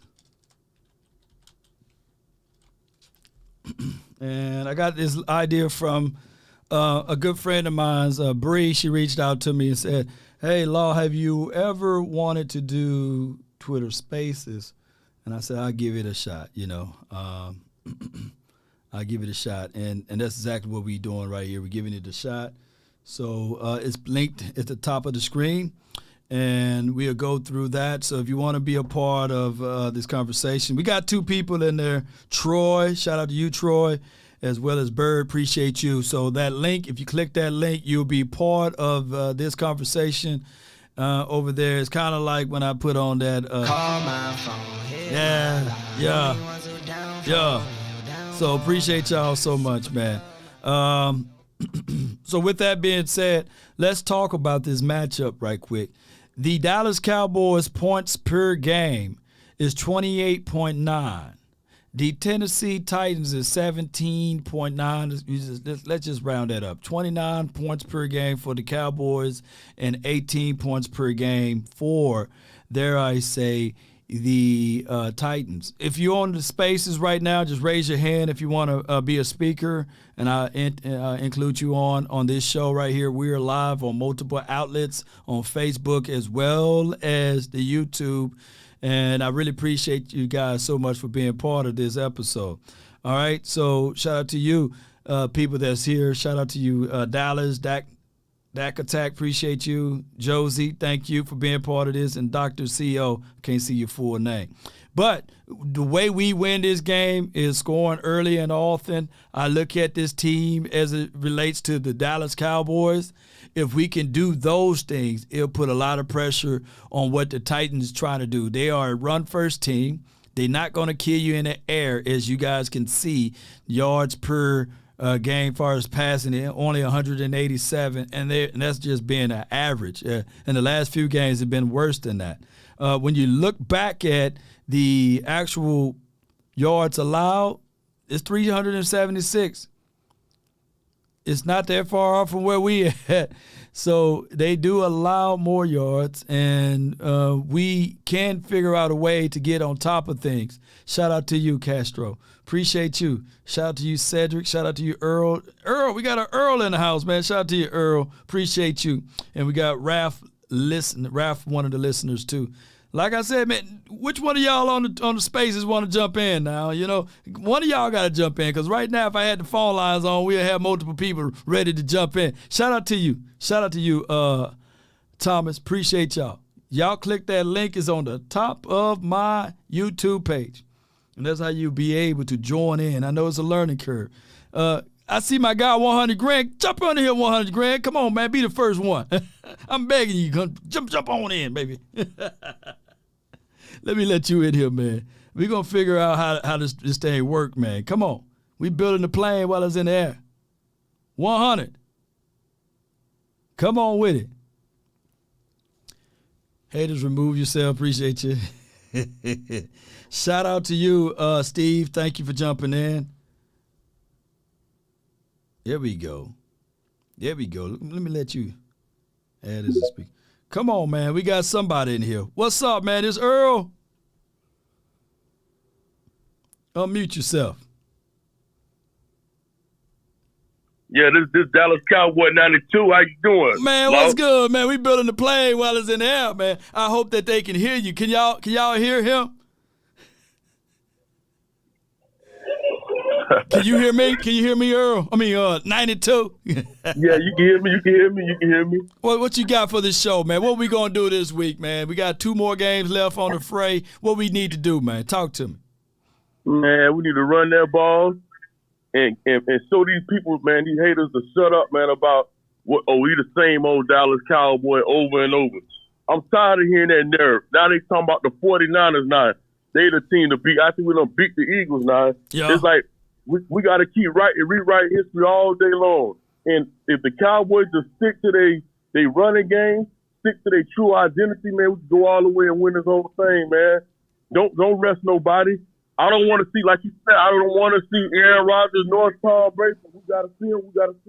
But I dang sure want to keep Aaron Rodgers out the playoffs. Because how he did us, man, and so I said how we did it to ourselves. Let him just take that game. We was up 14 points. That was uncalled for, man. So if I'm the Dallas Cowboy, we got to do everything in our power to keep Aaron Rodgers out the play. I'm playing everybody, man. That's what I'm doing. No doubt, Straight man. up. No doubt, man. It don't matter who we play, as long as we get out there and make it happen. I agree with you 1,000%, fam. I appreciate you so much, man. Thank you. You the first ever, man. Space, Twitter space, MySpace, whatever they want to call it, man. I appreciate you, man. Thank you, fam. All right, you too, Law. Yes, indeed. Let me hear you say "Go Cowboy," though, man. Let me hear you say that, man. How about them Cowboys? Let's go, baby. Yeah. Now you got to mute yourself. Yes, indeed. Let me see how I can work this thing now, man. Invite to speak. That my guy 100 grand, man. Let me see, man. Let me know if you can jump in. I got Lady Jessica. Shoot, she jumped right on in there. She know how to play around with it. Let me see if she can connect. I know she going to bring some heat over here whenever she is live. You got to unmute yourself, lady. Yes, indeed, baby. Hey. Hey. What's going on? Not much. For us, what I'm saying for our boys, all we have to do is go out there and execute from both sides of the ball, defense, get after the quarterback, and we're not laying down for the Texans. We're not resting our guys. Our guys' mind is on focus on going to a Super Bowl. These guys are working towards the Super Bowl, and you got to win games to get there. Just because you in the playoff don't mean you lay down for nobody or slack off or none of that. They're going to be after them guys. They're going to come for them. They already got their mind open, made up, and they already got it set what they want to do. Did y'all not hear what Zeke said? At the end of the game when they videoed them, he said, they're not done. We're not done. Definitely not done. We getting ready. They ready to ball. They ready to go and do what they need to do with the Texans. Dak gonna do that, and all they got to do is keep letting Dak be Dak. Then isn't this what I said? Isn't this what we said, Loud Nation? We said they need to let them do what they gonna do, and that's what they've been doing. No doubt. They've been out there executing. Well, let me hear you say this too. Then you spitting some good stuff, Lady Jessica. I need to know the score prediction tomorrow. Then my score prediction for tomorrow is 30-14. That's what I think. I think that it'll be that score. I appreciate you so much. Let me hear you say it. How about some Cowboys? Yes, indeed, y'all. That Lady Jessica. Oh my gosh, man, that's some good stuff. Yeah. So you might have to mute yourself. I don't know how that thing works. All right, so let me see. I'm gonna try something new right quick. Let me see if I can join it myself over Jessica. here. Oh my gosh, man, that's some good stuff. I can't do it that way. It's a delay so right you there, might have to mute yourself. I don't know how that thing works. All right, so let me see. You talking loud? Right quick. Let me We see can if I hear can you over join here it myself over here. Yeah, but that ain't gonna work that way. I can't do it. All right, I had to exit out that way. All right, I thought I could jump in and be one of those guys but they just be trying to build the plane while it's in there. But nevertheless, Steve, man, you're live, fam. You're live. I'll try to build the plane while it's out there. You can't work away because I hear echo. But Steve, you're live. You say that, Law? What's good, fam? Talk Law? to me, man. Talk to me. Look, we coming live from Baton Rouge, Louisiana today, man. The BR. Southern University, the Jaguars. You know all about it. I love my Jackson State, oh dear. Jackson Fair. What's good, man? What you got for us, Steve? Talk to me, man. Look, man, we just got to stay focused. We got to continue to do what we do on defense. You know, everybody keeps forgetting we're a little banged up right now. Right. We're a little banged up on defense, you know. We out there with some guys who has little experience or a little older, but you know, we'll continue to get better. Dak got to protect that ball. See, when I watch Dak in the first half, I'm already expecting one. Okay, go ahead and give me that one early. And he did it last week. He gave me that one early, and he got it out the way. So we just got to stay focused, man. Look, you're doing a great job on the airways. I listen to you every day. First time calling in. Kind of like this little Twitter way though. Man, that Twitter way hard, ain't it? There's no wait. I can see who called in on order and everything. So yeah, I like it, man.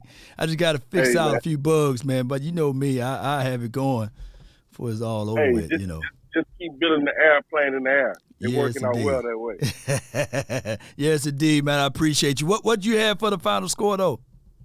Man, look, I'm gonna take us back to what we do, man. I'm gonna do 40-17. We need to start back holding teams under 17 points, man. Let's go with it, man. Appreciate you, fam. Good call from me, man. You're gonna have to mute yourself, man. I don't know how to. Yeah, I'm still building it, man. I got somebody with the record crew, man. Get your bars up, media, man. You live, fam. Hey, what up, La? What's Thanks good, for having me, man? Man, I thank you for jumping on, man. Talk to me, man. What's on your mental? Hey, man, I'm super duper excited about tomorrow. I'm reporting. I'm Cowboys Nation my whole entire life. You feel me? 30 plus years. So we up in this thing finally, live from Seattle, Washington. I got to say that as well. Okay. But with that being said, I think that tomorrow, man, we got to be our secondary is just going to have to be disciplined tomorrow. Very, very disciplined, because we got a lot of backups. We got a few backups that are playing in those roles due to the injuries that we do have in our secondary. And on top of that, can we get to the quarterback? We're gonna have to get to that quarterback tomorrow, man. Hey, we can get back this is a good test for us to see how we face those running quarterbacks, because a statue quarterback, hey man, I can go ahead and put down a dub in there if it's a statue quarterback. But running quarterbacks has always been our kind of Achilles heel a little bit, right? Definitely. That's definitely what's been getting us, man. But we can do it though. We can do it, man. I feel like this is our year, man. I know people say that, Cowboys fans say it every year, but this year I really, really feel that we have something special on both sides of the ball, opposed to one outweighing the other. We got to limit our turnovers as well. If we can limit the turnovers, we'll be all right. We keep running that ball down their throats. Mm-hmm. We're gonna wear them down. Yes, indeed, man. What you got down for the score prediction, fam? I'm expect tomorrow. I'm gonna go 34-17. 34-17. All right. And what you do, man? I see get your bars up, media. Well, you're a rapper. What you do, man? Talk to me, man. Man, I actually do battle rap media. I travel the country and I go to battle rap events, and I actually interview, do podcasts and things of that nature on the battle rap end, as far as hip hop as well. Oh, okay. So you the one that, like, when Meek Mills was doing his thing out there on the streets or what have you, you the one that be like, hey, Meek Mills, come holler at me, man. Let me talk to you a little bit, and then he goes into his details, right? Yeah, back when Meek Mill wasn't charging 10-15 grand for an interview, definitely. Well, yes, indeed, man. I appreciate you, man. Hey, plug your stuff, man. Let people know where they can find and follow you if possible. Hey, definitely, man. You can find me at Get Your Bars Up Media on every platform. That is GETYABARZUP Media. All one word, all mashed together. That's how we doing it. That's how we getting it. Law, I appreciate you. Been rocking with you for about 5 years now. Woo! Keep up the good work, bro. Appreciate you, man. Thank you, man. Just mute yourself on your way out. Let me hear you say, how about them Cowboys too? You know. How about them Cowboys? Let's yes, get it. indeed, man. Hey, and send me some of those demos, man. I know you got some beats and stuff. I'm always down for that. For sure. I got you. Yes, indeed. Just DM me, man. All right, we got the next person up on the fray right here, and this is, man, I can't even see your name, but you live, fam. Talk to me. The biggest, I believe. The biggest. Yeah. It's Spoony, so I just put like the biggest spoon. Oh, the biggest spoon. Okay. Mama said, if you gonna eat, get that big spoon up out there. Look, you know, you gotta get the big spoon, especially when you getting that ice cream. You don't got that ice cream all spoon. really You get that big spoon, man. That big spoon, that neck ain't gonna bend. And we can't strive to be the little one, man. Right, but, right. You know, I'm a part of Cowboys Nation. I'm a Cowboy fan. I've been following you for a minute now, Law. I appreciate it, fam. Yeah, I mean, honestly, man, I'm interested in some of the takes and what we hear. I like your film breakdowns and everything too. But what I'm interested in is how comfortable are you with our run defense going forward in the playoffs? Because like this, I think we haven't been able to stop. We haven't been as dominant on defense. Right. Here's my thing. The way I look at this going into the playoffs, I personally feel like we're in a bad position because we've been giving up points. If anything, I feel defense have shown flashes that we can with the defense if the offense is off. If the offense is off, and with Dak back, we've shown the ability we can win with the offense if the defense is letting you score at will. So, how do you feel about that, Lo? Man, I'm right in the middle with this, man. Although, like, the Eagles didn't run on us, right? They only ran 87 yards. The previous team, I don't know what their total was. I think we still held them in check, but they still had 500 yards collectively. What happened is our biggest impediment been passing on one side of the field. Like whatever side Anthony Brown used to be on, we've been giving up big chunk plays. I do know that if we can sustain ourselves and slow down the run and we score, then that's a more plus for us versus what we've seen when we lose. We only lost 4 games, but all of our 4 games felt as if though we lost to the world, right? Like everybody, because our losses count more than other teams when they lose, if that makes any sense. Like the Jacksonville Jaguars lost, we shot ourselves in the foot. Green Bay Packers lost, we shot ourselves in the foot. And even in the Eagles game, we shied away from our philosophy and we tried to make it like a prove-it game, whereas we tried to throw the ball all around with Cooper Rush, which was a bad situation. If the Cowboys get these pieces back in the playoff, and I think that they will, get LVE back for crying out loud, and also get Jonathan Hankins, I think we can get back to that philosophy of just playing that stout defense and keeping teams under 90 yards rushing. And if our offense can still generate that, then we good. I think it's on mute. We can't hear you. Y'all can't hear me at all? Y'all can't hear me at all?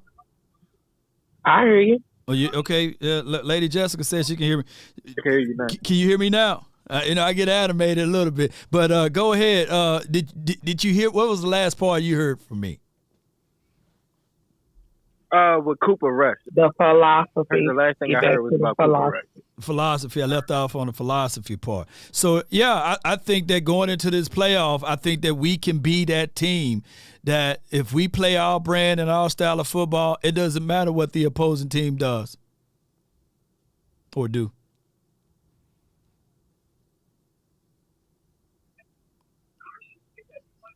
The biggest spoon. Yeah, I'm still up. you good, fam? Yeah, I mean, I agree. I agree with that. I look at it like this: you have a team like the Commanders, right? They get Chang back. They get make the move back to Carson Wentz, and people are creating that this could be a trap team that you don't in the playoffs, and then in the breath turn around and disrespect Dallas. But this team has first round exits over it, and I'm like, at this point, it's like our losses are magnified, right, 100 times more than any other team, and we're gonna make it look like we're bums when, at the end of the day, we're even ruled out of having the number 1 seed in the NFC with 2 left into the season. So how could you say? I mean, we can look at history, but this is the thing that people do with the Cowboys. Give it to them. They like to bring up history and limit it. They like to bring up history and then limit it at all of our success. Like all of the success we ever had, they stop it right before that point.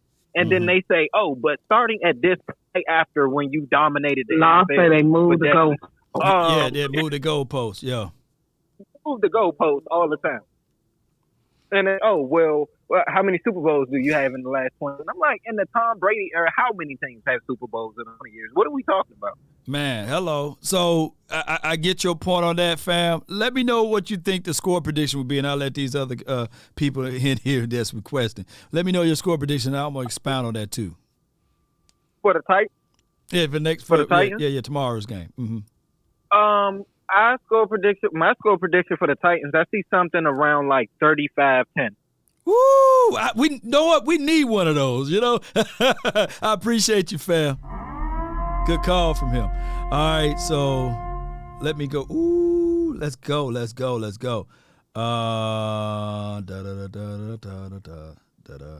got Ralph. I'm going to add you in, Ralph. And then we got Coach. Come on, Ralph, you in here as a generator. Hey, Law. What's good? This is my first time. Thank you so much for letting me in and jumping into this. Let me just get my prediction out of the way right away. Go ahead. I'll say 26-16 Cowboys. Okay. I think it might not be the best day weather-wise, but I think the weather is going to be a factor. So what's the weather? What's the weather report? What's the weather report too out there, Dan? Well, it's supposed to be nice, but still, it's Tennessee. Like you can remember that stadium. It's wide open, one of the coolest stadiums too. So I will definitely be precautious on that. At the same time, I don't think we're going to be at full strength. We know we're not going to be at full strength. So I would definitely take Pollard out. I will run on Zeke. I know he can pull these type of games, just grind all day. I like your takes on the team, so I would like to ask you a few questions and give you a take, and then I'll just be quiet and listen. No doubt. So just thinking on the current team and next year's cornerbacks, do you think that when Jordan Lewis comes back, do we move him back inside because he's locking the contract, and then keep Bland as our cornerback too? And we can work for there and just kind of erase the Kevin Joseph fiasco second rounder. They're saying that they want to keep it maybe on special teams, but that's kind of high for a second rounder. Oh, yeah. We can go with the philosophy on how the Raiders did Trayvon Mullen. They put him out for the options for a 7th-round draft pick or a 6th-round draft pick if you want to move on from Kelvin Joseph. You can go that route. Now, as far as Jordan Lewis, if you cut him now, you could save or recoup $5 to $6 million on the cap. But I kind of like the feistiness of Jordan Lewis, believe it or not. I think that you would need bodies. Yeah, so I wouldn't leave Jordan Lewis on a fence like that. Now, for Anthony Brown, this was a contract year for him. And you can give Anthony Brown these options here. Either you can test the market to see what you can get, and then when you come back, if no one's willing to bite, we got this type of contract, this LVE type of contract, whereas you got to prove it to us once again, because I refuse to just get rid of depths. As much as I dog Anthony Brown out, I think that he's still a good depths guy, right? Oh, for sure. Yeah. We're definitely seeing how much of a difference he makes, even though he gets burned every so often. It's definitely not as often as Kevin Joseph has been burned.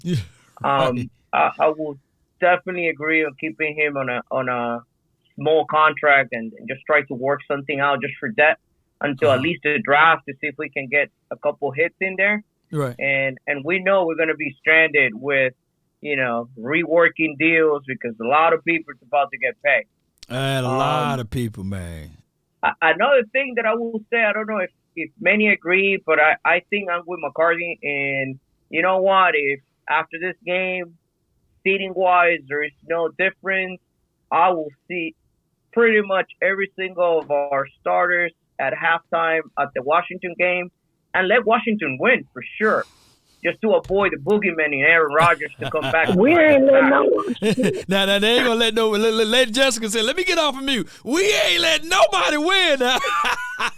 I get you, but you know what? Right. I'd rather take my chances with any other team in the playoff with no experience quarterbacks related other than Tom Brady than let Aaron Rodgers in and all of a sudden we're scared again of the boogeyman. The Here's what I gotta you say. might not be scared, but I'm sure this defense is terrified of these dudes. Let me say this. We ain't scared of nobody. Let me say Williams this. coming back. Let me say this though. Boy, what's wrong? Let me say this though. Here's the truth with this. As much as I hate and I can't stand Aaron Rodgers and Tom Brady, what I don't want to do is give hope for the Washington team because I can't stand them too. So it's a terrible moment. So that's why when you're in war, you just say, hey man, it's casualty in war. But you can't put lipstick on a pig a little bit. But I would not give them life because there was a situation like that before. Remember the Patriots versus the Giants in that final game of the year. They still beat the Giants. They beat the Giants, but the Giants felt something that they pulled up just a little bit. Yep. And they said when they faced them in the Super Bowl, that was the driving cost on how they were able to beat Tom Brady and company. So I don't want us to be beating the bejesus out of the Washington team and we let up just a little bit to give them hope. And in some weird way, we see them again in the playoff and they remember that. So I don't want that. See, it's bad. I got you in that low, but okay, so taking your chances. Mm-hmm. So right now, Washington just named Wentz back again their starter. They did? So we can say that Wentz will be starting and they're going to take their chances. Uh-huh. Even if you sit your starters just to give them rest and they pull that game by 3 points or whatever, there is no chance our team will be scared of facing Washington in the second round. True that. They're not going to pass the second round, but you definitely know that if Green Bay gets in, they could pass to the second round. And that's when it matters. But you don't want to have to worry about Aaron Rodgers coming back to hunt you at home. The Washington team defense, let me pull this team defense up right quick. And one thing I can tell you in playoffs, it's a whole nother, everything magnifies, right? Oh, for sure. And let me see Washington. I can't stand them, but they defense, they still got to listen to this Washington football team. Yeah, right now they're limping, though. I think they have a few issues. They're the 13th defense, but let me go to ESPN on how they look at their defense. They are the 4th defense on yards allowed. I'm not going to give them life. I'm going to try to squash them, but I feel with what you're saying, though. I'm giving you graces on what you're saying, but I don't want to give them life. Liberty in the pursuit of happiness because they do get some more guys down the line that can get out there, and I don't want to show them where our chinks in the armor is at. I feel with what you're saying, though. I appreciate you. But one last you say question. it. Go ahead. Do you think our corners are could it be? Are we going to suffer on the playoffs just because our corners at this point? Do we feel that that's our weakest link right now? Here's my thoughts on our corners. I'll go to bed sleeping good at night with Trayvon Diggs being our starting DB, Malik Hooker being our top DB as it relates to safety. I feel good, sleeping good at night with knowing that Donovan Wilson is out there.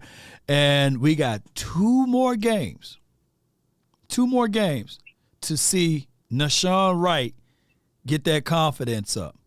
And everything that people love about Tariq Woolen, and put the butter knife down, y'all, could be the same with Nashawn Wright. It's up here with Nashawn mentally. He getting that together. So you think they're going to be our inside corners? Because I think Bland has earned the right to stay on the outside, though. No. Bland was used in the inside. The only reason why he was on the outside when he caught that interception is because Trayvon Diggs was following A.J. Brown. And A.J. Brown, they moved A.J. Brown inside the slot. And with that being said, my guy Dayron Bland was on the outside versus Quez Watkins. So I just like for what we bring to the table. I like that altogether with Bland and what he's doing. But let these boys develop and get things going. I appreciate you, Ralph. Let me hear you say it. Before you roll, man. How about them Cowboys or something? How about them Cowboys? Let's go with it, man. Let's go with it. Ooh, that was a good call from Ralph, man. Who was in order? Coach was Hey, boss, Cowboys. Hey, boss. I see boss up in here, man. Coach was next, and then we got Dallas, and then we have Queen. But Coach, you live. when he get his speaking together. Coach, you're live now. Just unmute yourself, and you'll be live. Hey, can you hear me now? Yeah, fam, you're live. Hey, love coming at you from Jacksonville, Florida, man. You know me as Fitness Challenge 1000. I've been in supporting the show and been an avid listener. Yes, I indeed, think, man. You know what? Everybody is kind of like worried about the defense. We got to look at a lot of the positive stuff and breathe life into the team, because whatever you focus on is going to expand. Especially I don't like in the to playoffs. focus on weakness. I like to focus on the strength. Right. And I think the coaching is doing the same thing. Right. Like if you go back to the Jacksonville game and how when we got that fumble, man, why didn't it go power eye, that gold jacket formation, Zeke 3 times, and that's game. Yeah.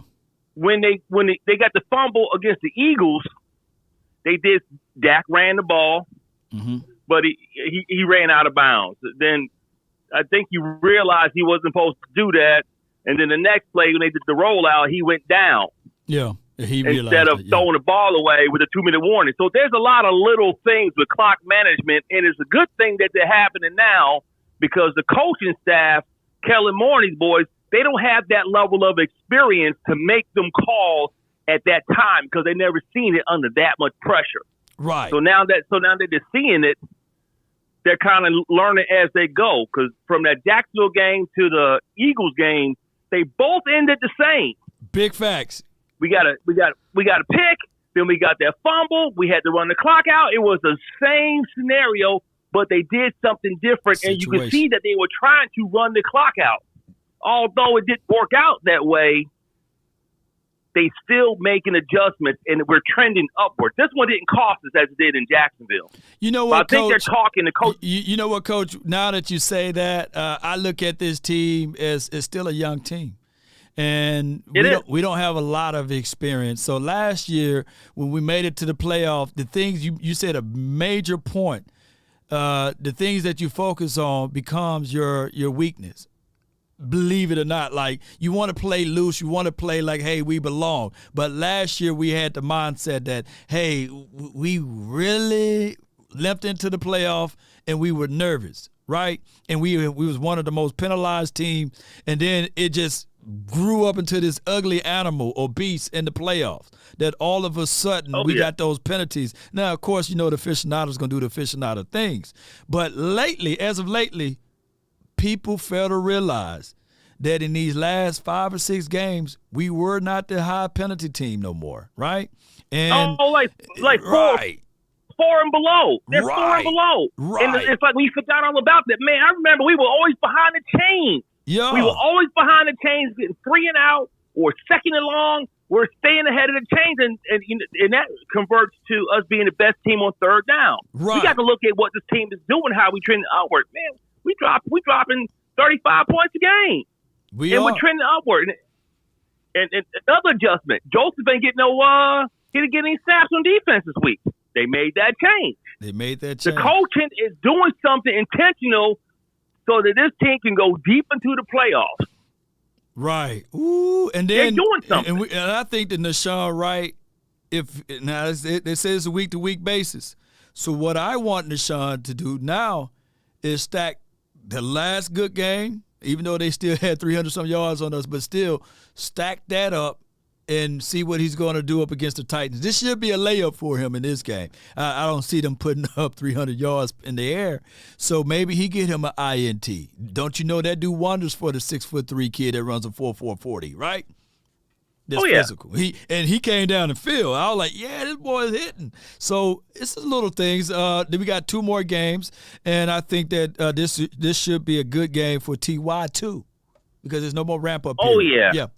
These last two games of practice, we want to tune up to go into the playoffs. I know Jerry Jones want them to win because we want to go in with momentum. That resting players and taking a week off and coming back trying to be fresh, and that don't work.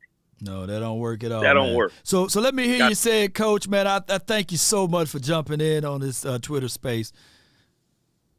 How about them Cowboys, man? We going all the way. I'm gonna see. I hope Tampa get it because I live in Jacksonville. I'm gonna get you some tickets. I see you in Tampa. No doubt, man. Appreciate you, man, so much. All right. All right. Happy New Year. Happy New Year to you, man, and happy winnings. We're gonna let Queen in, and when she get in, you already know she's your queen to be. Queen, you're live. You gotta unmute yourself if you still here. Queen, did I run you off, Queen? I saved that good note for nothing. Come on, Queen, where you at? Queen. To be. Queen, you have to unmute yourself. Tap the speaker to speak. Yeah, I got my Lady Jessica co-pilot over here. Queen. All right, we're going to let Dallas in here, man. I don't have your full name. I can't see your full, but I can see your face, fam. And Dallas, you're live. I done ran Queen off with my vocals, vocalizing over here. Dallas, you're live, man. Just untap the speaker, then you should be here. Hello. Hey, how you doing? Wait a minute, Dallas, man. Mute yourself, man. Now I got Queen back, man. Queen, you're live now. Hey, what's going on, Queen? I was worried for a second. I said, man, I might have ran you off with my voice. No, I'm trying to figure this shit out. Yeah, it's new. I've never done this before. Well, you in there now, and people can see your logo and everything now, Queen. Yes, indeed. Hey. Moving on up. We're moving on up. Hey, we got score predictions and all of that today, so you can jump off by saying, hey, what's the score prediction? What we gonna do tomorrow? What we need to do? I think we're gonna do like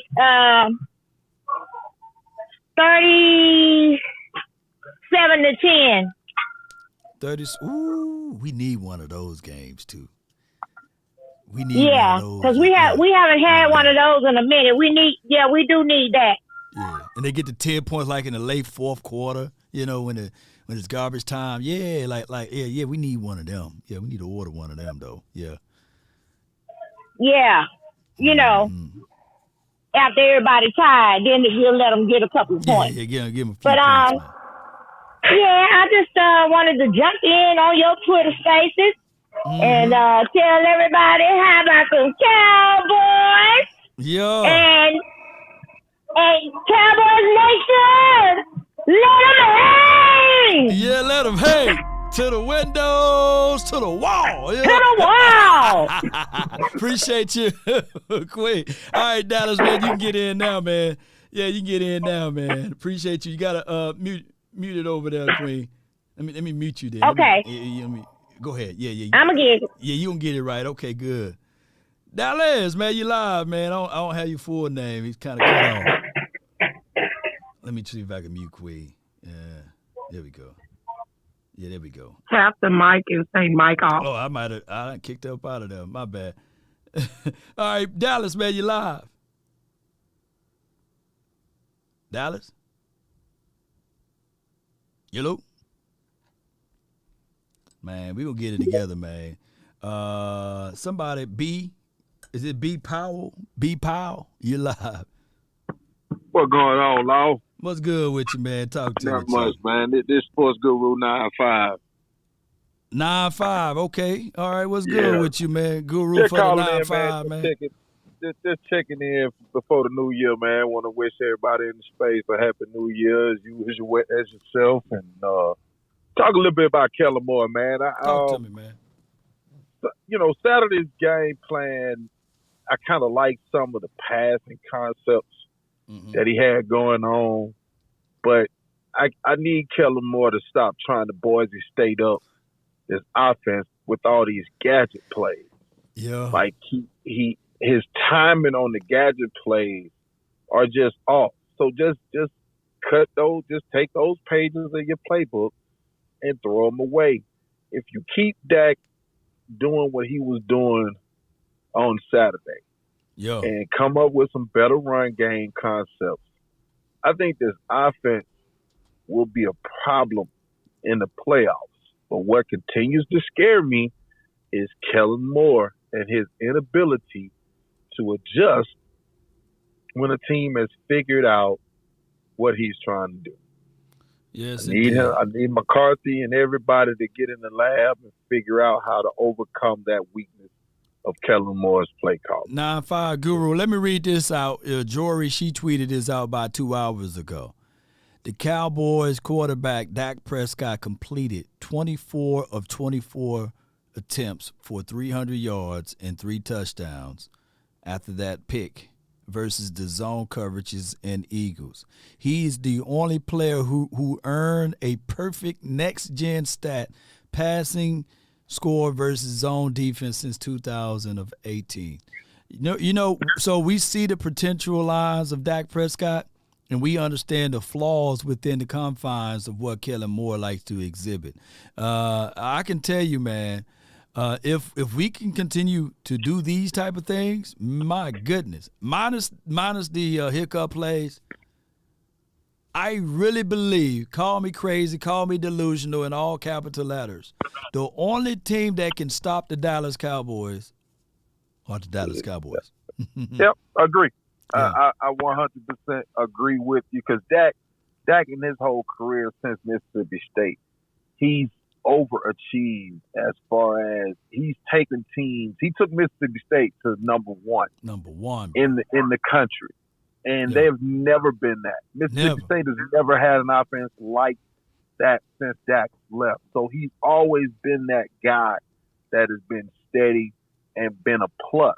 Right now, unlike any other quarterback, like Mahomes has Andy Reid. You got the guy out in San Fran. You got the guy in L.A. You got all these geniuses that get with quarterbacks, but Dak just has a guy that doesn't fit or mesh with his skill set, and he doesn't put Dak in advantageous situations time in and time out. You put Dak on that Eagles squad, man, you talking multiple Super Bowls, not just trying to make it to the playoffs and win a playoff game. You put Dak in L.A., they done won maybe 2 or 3 Super Bowls by now. Put Dak with Shanahan. San Fran won 2 Super Bowls. Yeah. And you bringing it in with contextualize like the surrounding pieces, like with the quarterback. Before I let you go, what do you have as a score prediction for tomorrow? I'm going 35-17 Cowboys. Ooh, we need one of them. And let me say this too, fam. Dak Prescott was one of the quarterbacks for this Cowboys team that they always said around the media is that they always took away. Like, let's see what he can do without this front five. Let's see what he can do without Ezekiel, Elijah Elliott. Let's see what he can do without Dez Bryant, even though he was aging or what have you. Let's see what he can do without pieces. And for the life of me, Dak still, collectively speaking, never had a losing season, right? And here's the thing. I get what the pundits and the critics are saying, but if you pick Dak Prescott up and put him on a whole nother team, he will be viewed in a different way. The teams that we've been lumped up against, even through the Jason Garrett administrations, I want people to know that those 8-8, 8-8, 8-8, those were playoff years. You win, you get in. People fail to realize that. Fail to realize that. And we hit with the same curse of being labeled as a team that's not able to get to the playoff or win in big games of the playoff because we never had that complementary pieces with the coaching staff and beyond. And I think that this season and beyond that we will have those pieces put in place. Yep, and Dak makes players better. He made Blake Jarwin better. There we go. He's made Schultz better. There we go. He's made Gallup better. There we go. He made the guy. He went back to the Cobb. Randall Cobb. He got Randall Cobb paid. So Dak makes players around him better. This year, he's going a step further He's making the offensive line look better. We tops in least amount of sacks, but we're the worst pass blocking offensive line in the NFL. Man, come on with it, man. But you got the least amount of sacks. Come on with it. What's the reason for that? Oh my gosh, man! Hey, man, you're a Hall of Fame caller now, man. I appreciate you, fam. Let me hear you say. All right, man. Appreciate you, bro. Appreciate you. He ain't say it, but I feel you though. You supposed to say how about them Cowboys? All right, let me see if I can do it this way. Big Shot, man. You live, man. Big Shot. Law, can you hear me? Man, holla if you can hear me. Yes, indeed, I can hear you, Big Shot. Talk to me, man. The first thing I want to say is congratulations, man. You need to change your moniker from Law Nation to International Law Nation. You are worldwide, my brother. You are worldwide. I saw you hanging out with the Caribbean folks. Yes, indeed, man. I give you some good Caribbean food. If I'm ever in the Bahamas, I got a place to stay. Man, if I'm in Hawaii, I got a place to stay. Canada, South America, man, I'm everywhere, man. I appreciate the nation. Worldwide law. Worldwide law nation. That's where we are now. Worldwide law nation. Most certainly, man. What you got, man? What's your score prediction? What you got for this game tomorrow, too? Well, my score prediction, I'm going to because I don't think obviously mentally, you know, the team is really focused on preparing for the playoffs, but at the same time, you want to win these last two games. So I don't think they're going to ratchet it up as much as we would like it to be tomorrow. So I think it's going to be like 28-17, something like that. Now my main concern really is not about the players on the team. It's the coaching staff. Right. I think last year's San Francisco game, most of the fans still remember that to this day. Oh my God. I've been watching the Cowboys for a very long time. I'm talking about since Starback and Dorsett. Okay, that's how far back I go. I'm an old dude. All right. Okay. But last year, that game last year was probably the most disappointing game I've ever watched. Only because they did not come into that game prepared. Right.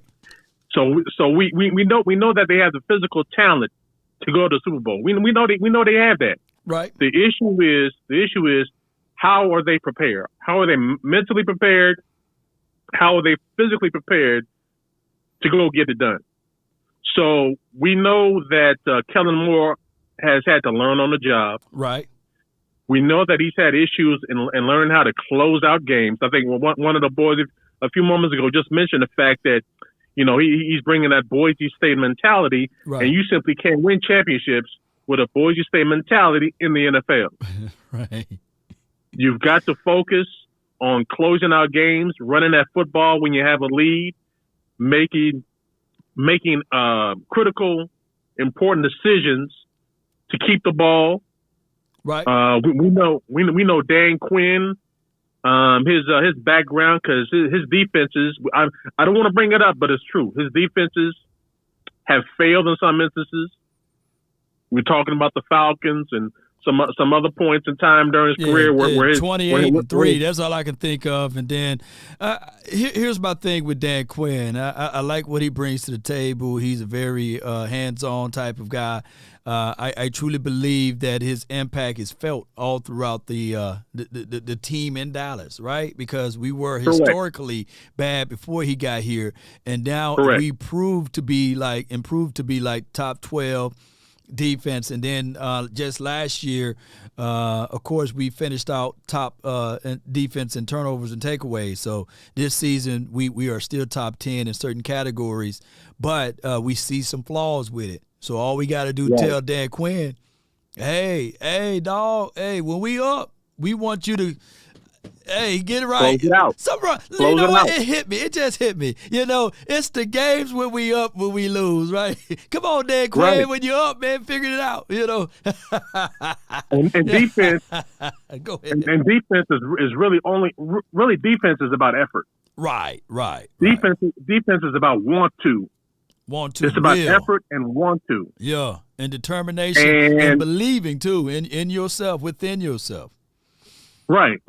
And you know, and also trusting your teammates, because now I remembered about that Devontae Smith wide open touchdown where Diggs really didn't do his assignment. He tried to do too much. They took Brown out the game. Right. They put Devontae Smith on his side. Mm-hmm. Dallas Goedert came across. Trayvon wanted to try to come down and make a play, but that wasn't his responsibility. So now you got Devontae Smith right behind you, wide open for a touchdown. Trust your teammates.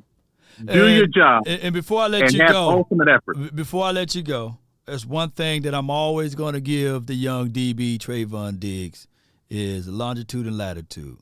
Is to always believe in his instincts. Although it killed him 3 times this season. That first play, the opening play with A.J. Brown, it was a big play. And then that double move with Brown, Devontae Smith in that end zone, right? He got killed on that one. And the touchdown he gave up against the Colts. Remember that one? Yeah. Yeah, it's similar. It's similar to how the doggone Devontae Smith caught that touchdown. But risk and reward. I would rather for him to die on his beliefs, though. I don't want him to change it up. I get it, though, those 3 times, but it's only 3 times. So I would rather for him to lose that way. But I think that to protect him, we just need better play out of our safety over the top. Although on that touchdown, on those 2 touchdowns he gave up, there was no safety there, though. So, but I still trust him. The best thing about Diggs is that he's still young. He's still learning the position. Isn't that amazing? As good as he is, as talented as he is, he's still learning the position. That's amazing. No doubt, man. Let me hear you say it, man. You got any content that you do, or are you a listener? Yeah, I'm a life coach. So if you go to Kusso, that's KUSSO life.com, KussoLife.com. I help people dream big. Go to my website. Set up an appointment, we can do it. But I just want to say, go Cowboys. Y'all have a good one. Yes, indeed, man. So, hey, before you go, for real, so you believe in me, right? Where Esau, was you here when he was talking about me saying lost selling dreams? And I said, hey, if Martin Luther King can have a dream, I can have a dream, right? Fred Lash, was you there? Yeah. Yeah, no doubt, man. We got to dream big because we are all amazing people. We are all amazing people. I appreciate you, bro. All right, yes, sir. Just mute yourself. I got Chafe next, man. Chafe, you're live, fam. Yeah, once all of that goes through, man, I appreciate this platform. Let me know if you guys digging the Twitter Spaces as we continue to figure this out. We building the plane while it's in the air. Chief, you're live. If you know how to unmute yourself, man, just do that. If not, Chief. You have to hit mic on. When it say mic off, mic on. Y'all said Rico or somebody else? Okay. All right. Yeah, you can go ahead and spit now since you're live, man. Talk to me. What's going on, Law? First time calling in. I just wanted to say this real quick. I have a lot of confidence in the Cowboys moving forward. I agree with you. I really think Philly's going to be one and done. The only thing that really, really concerns me about this team moving forward is Kellen Moore gets a little too cute towards the end of the games with the dropping back with the passing and whatnot. Right. I think if we run big personnel, we run the football and protect the lead, I think this Cowboys team could potentially be the one that could finally break through and break the curse after 27 years. I'm not worried about the defense. Like you said earlier in the conversation, brother, we have a lot of young guys. We found our second cornerback in Bland, and he's only a rookie with 5 interceptions. So the sky is truly the limit with him. We just got to make sure that Kellen Moore doesn't do anything wild, out of pocket. Mm-hmm. It's Jason Garrett's little brother, little cousin, and we already know how that is and whatnot. So if McCarthy can reel them in and we're focused, we're a better team this year with more depth and more physicality than we've ever been in the last 15, 20 years. So this is I really feel like this is our season. All the big dogs are old. Rodgers is old. Brady's old. This is the time to really to make a statement. And the reason that the 4-letter networks are hating on Dak Prescott and everything is they're getting scared. They're getting scared.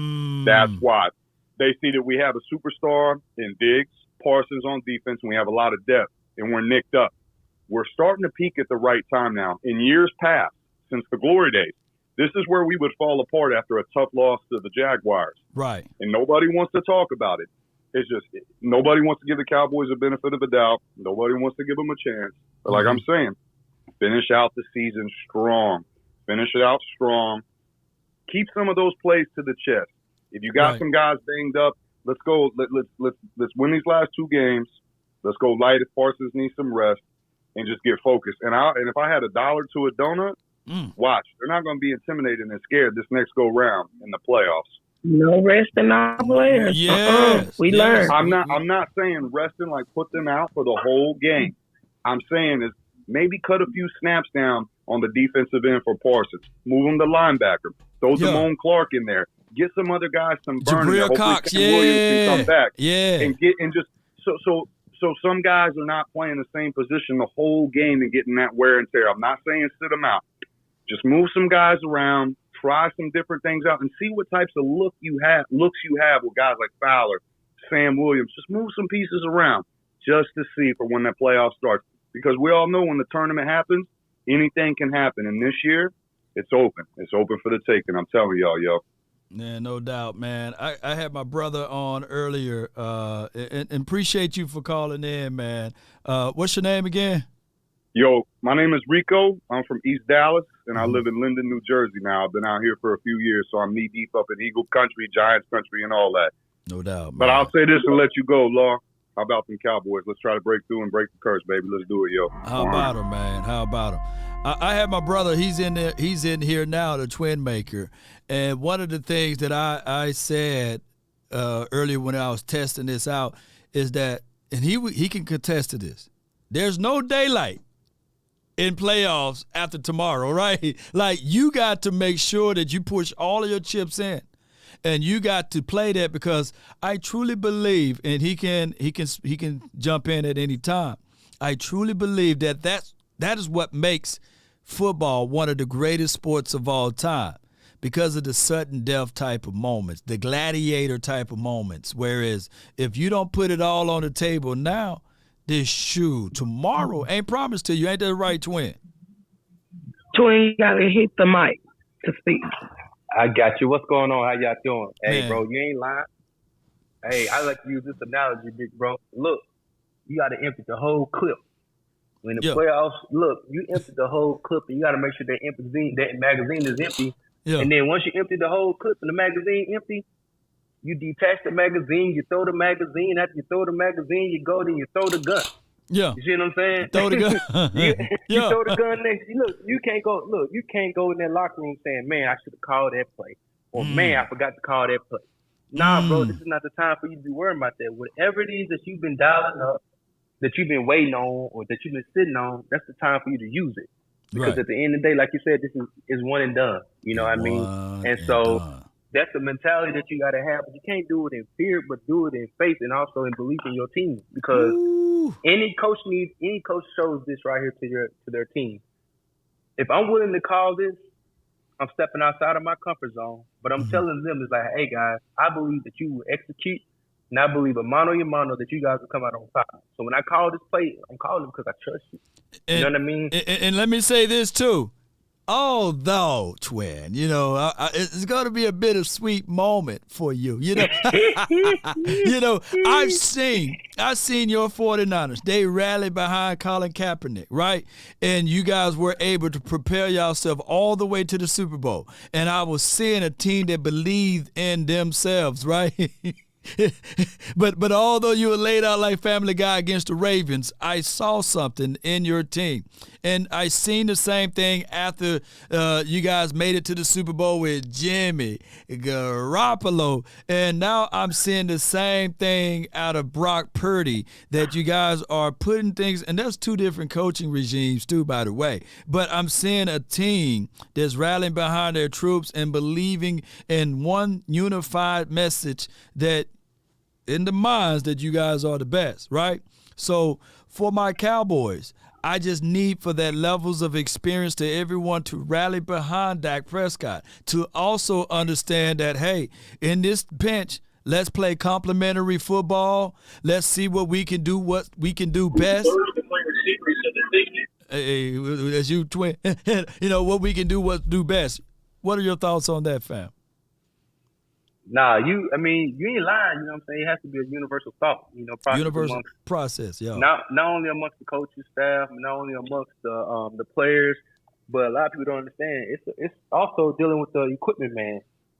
It's dealing with the managerial staff that continue to help these boys get in and out of the lunch rooms and things like that. Like, all these people have to be in one. It's one. And a lot of times we don't see that behind the scenes. So when you are ready to play a game that every second matters, every inch matters, every possession matters, there's this universal belief. You know what I mean? This is why you see that lady where Michael Parsons may, hopefully y'all ain't gonna win, but if something were to happen, y'all win, he would say, the lunch lady said this to me, or the woman who did security, she did this to me that day, because it's a family. You know what I mean? And that's how it's a brotherhood. Right. And that's what propels you in the most tightest moments. So that's what gives you peace when the pressure is at its high. You see what I'm saying? Right. And so you got to have those people around you and that belief around you to be that relief valve to continue to go do something that's epic. And this is why it's so hard to win a Super Bowl. It's why it's so hard. And then before I let you go, fam, bro, good luck to your team until y'all play me, play the Cowboys. I will take this away with what Fred Warner said post-game. After all of his post-game, when they asked him, what did you guys do this week? He says, hey, we just want to know. We just want to know. And it's every week, it's living that mindset, never be satisfied, but I'm just trying to be 1-0 every week. I'm trying to be 1-0. And that is what we need to do as far as our Cowboys believe after the Titans game. We 1-0. Bump all of the record. Because it don't matter what the record is, twin. Remember, the number 1 seed last year didn't lift up nobody Lombardi trophy. The number 1 seed last year got knocked off by the 49ers, right? Amen.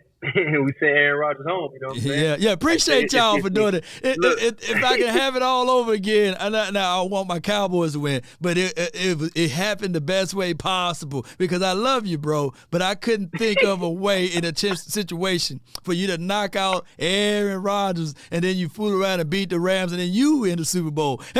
And then all of a sudden that repeatance of what you guys did to the Cincinnati Bengals, back in the days in that Super Bowl. So I was like, oh, my goodness, man, history repeats itself. But, man, like I said, good luck to your team until you guys play us, man.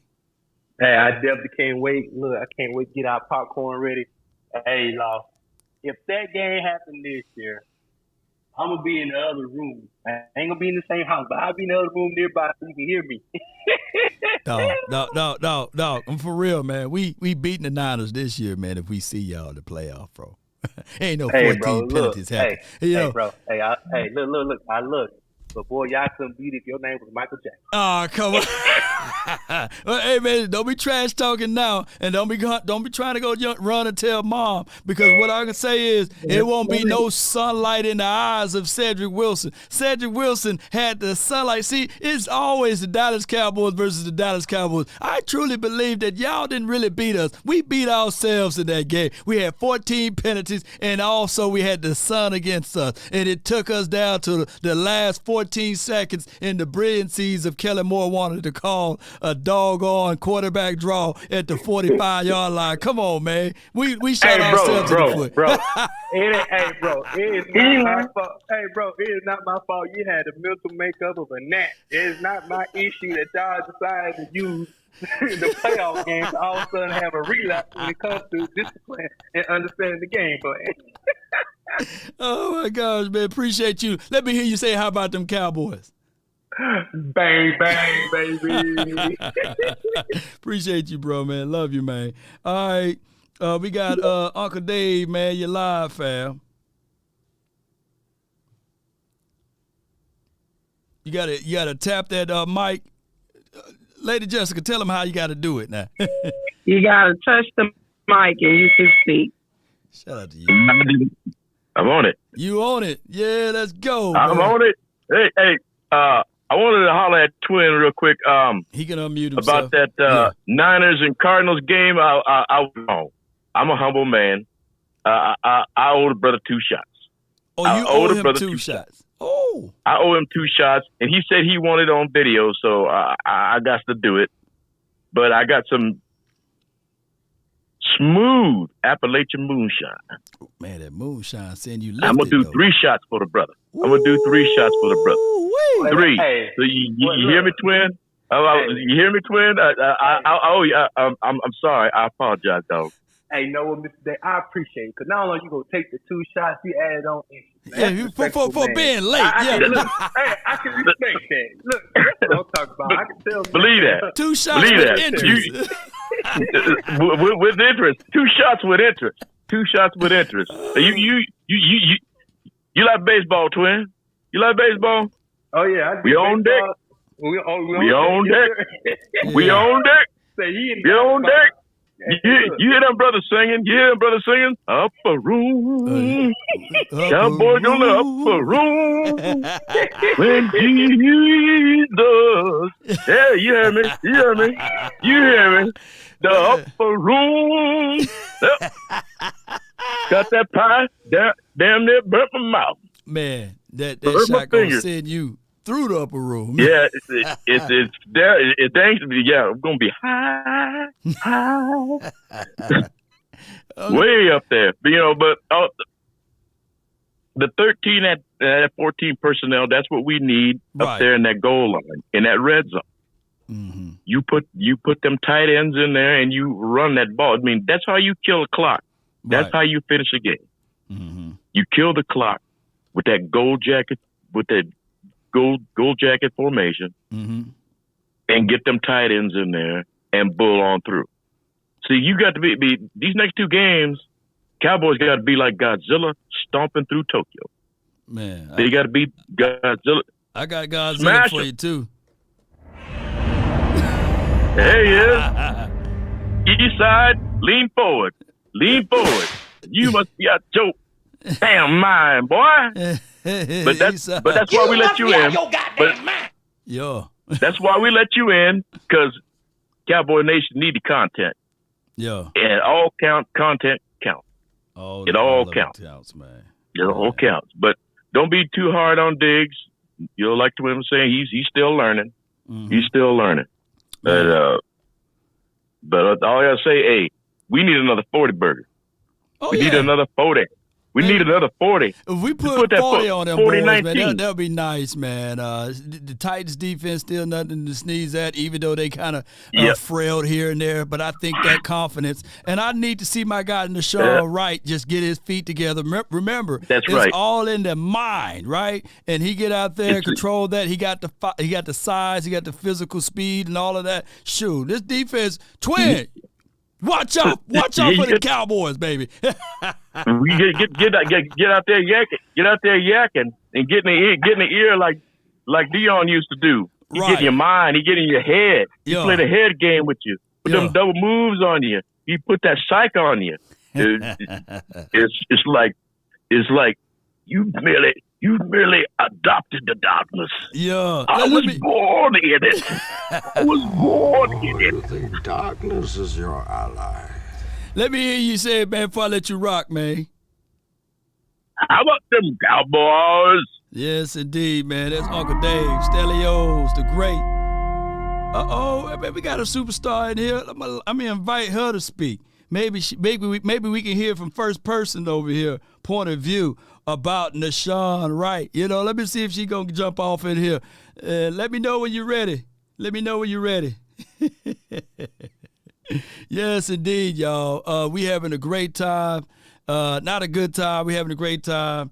And let's get this thing going the best way possible. And let me see. Yes, indeed. Shout out to Nashawn Wright. I'm on the plane, guys. Oh, you on the plane? Yeah, I'm okay. You okay, though? I'm on my way to the Raiders and the 49ers game. Ooh. So I got my brother. He's a diehard 49er fan. Man. And I know your son. He's Nashawn Wright, big number 25 and everything. Do you want to relive that moment of the Cowboys versus the Niners again? Actually, I love it. I'm a Cowboy fan now too. I'm the poster child of how you can do the two. Mm-hmm. I love it. Man. Hey, you finna get ready to see a defensive performance for the ages, just so you know. So when you go to Vegas, be ready.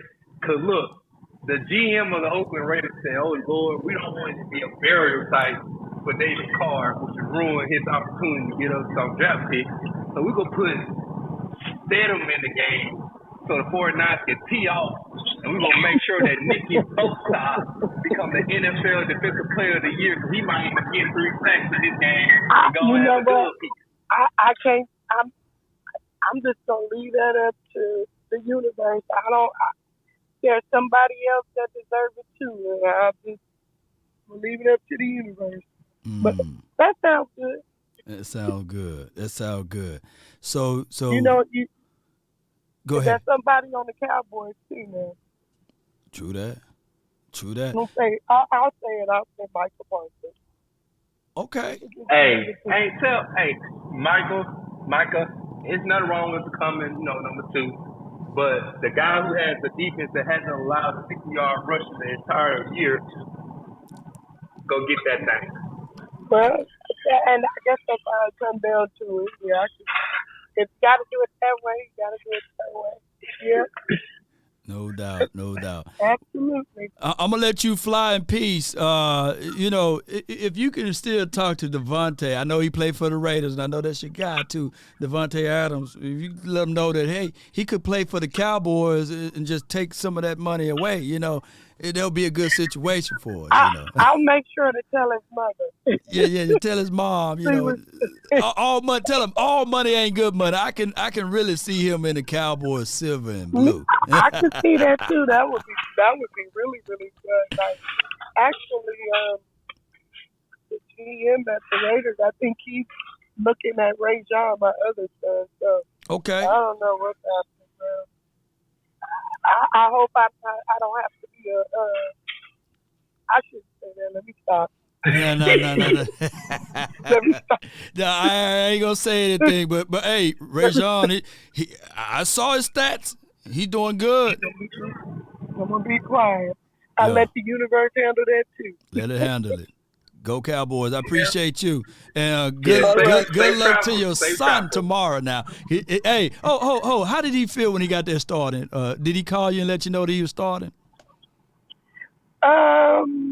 No, I You had to ask, had to squeeze it out of him. No, I asked him. He felt good. He felt good. He ready to go back out there again. So. No doubt. I appreciate I was you. happy for him. I just wanted him to get an interception. Well, he might. We're gonna try again. He might get one tomorrow, though. You know what I mean? Let me hear you say, "How about them Cowboys?" Before I let you go. How about them Cowboys? Yes, indeed, y'all. I got to split like hair, man. I appreciate y'all. What better way to end it out with her? Let's go, Cowboy Nation and everyone. I appreciate y'all so much for being part of the stream. It was a good one, man. Y'all can listen to this stream of the people who called in via the Twitter Spaces. I really appreciate y'all so much for being part of this, Cowboy Nation and everyone that's listening. Let's continue to grind, to shine. I got to bounce like a basketball, not like a football, though. Football, when it bounces, it goes weird ways. But, man, let me know how y'all feel about Twitter Spaces. We had over 40 people in there, and it may grow. And shout out to Bree, man. Bree hit me up, Brianna Bati.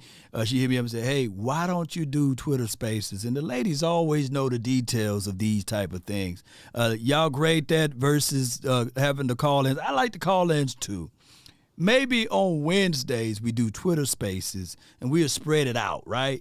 Because there need to be a situation in a scenario that I do it like that on Instagram too.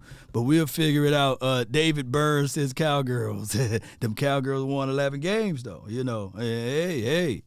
So what's up with those 11 teams we beat?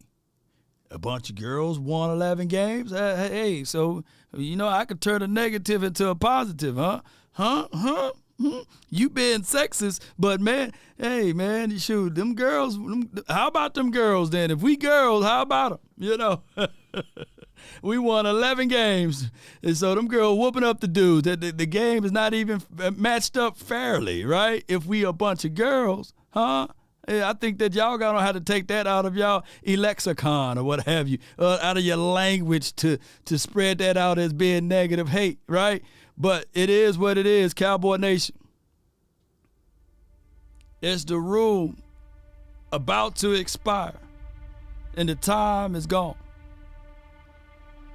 We got 2 more games left. And there will be a teams like the Eastside Herald, right? That's there, that's trying to root against us. But first and foremost, before we can do any other thing, here's the truths that everyone must believe in. Yourselves. Figure out ways. Just like we had Nashawn Wright mom that was live on a Twitter space. It's not over with. It's not over with.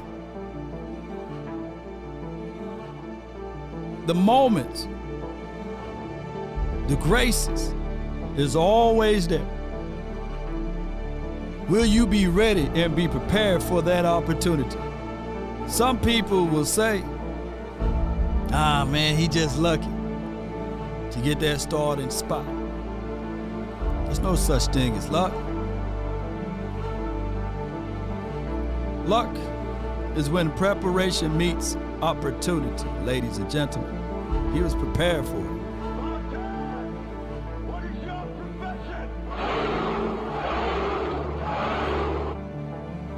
He was ready for it. That's why he got that role.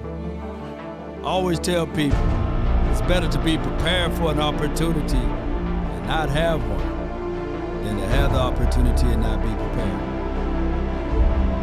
How hungry are you? Are you prepared? Are you ready to go into war, basically? The naysayers will do their job. The detractors will do their job. With infinite amounts of opportunity, they will try to subtly ridicule you, spit upon your good name. They will try to pull up things that happened in your past. It's funny how the enemy attack. The enemy only can attack you for what you've done, not what you're going to do. The enemy can only pull back what you did in the past. Who knows that success is failure turned inside out? Who knows that when the end comes for me, let it find me conquering a new mountain, not sliding down an old one, right? Who knows that? I do, firsthand. Started from the bottom, now I'm here. Type of conversation. Write this down and store it in your heart, ladies and gentlemen.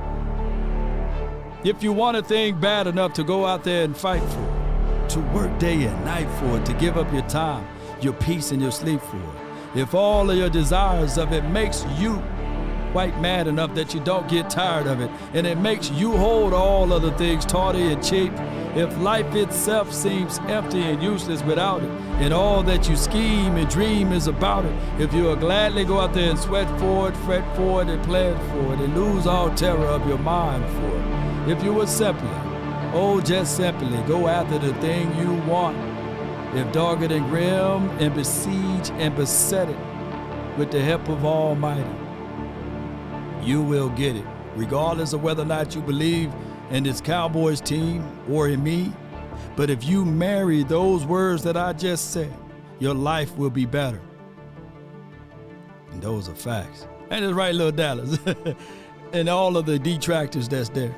You would never see someone that's equal to you in statuses or quotes talking down upon you when their heart is right.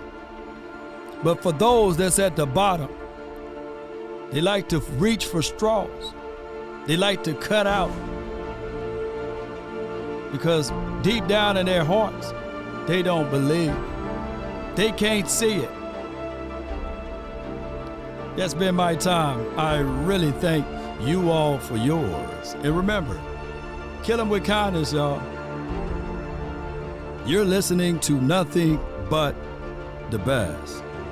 Salute. Roll those credits.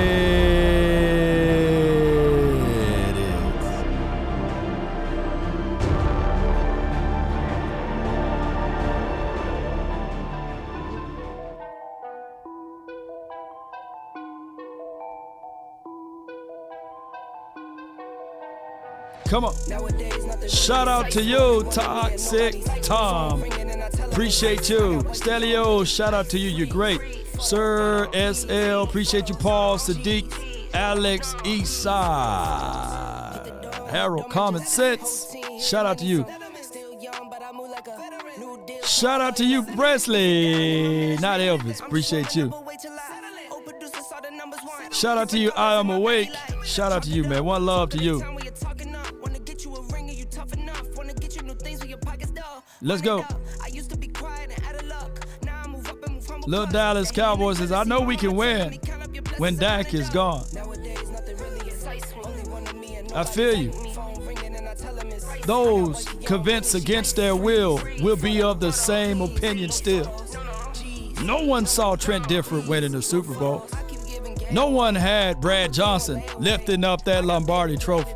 No one saw Nick Foles. No one had the belief that even Big Ben Roethlisberger would be able to lift that Lombardi trophy. These are facts. No one saw Tom Brady. When the obstacles are against you, when the world is against you, stay focused. Understand that it's not an individual sport. This is not boxing, nor tennis. It takes a team. And the Dallas Cowboys, win, lose, or draw, we'll be rooting for this team, not an individual. I'm undefeated in this debate. I'm so undefeated. Look, I'm so undefeated in debates that I don't get people to call in to challenge me, but they prefer to use their fingers.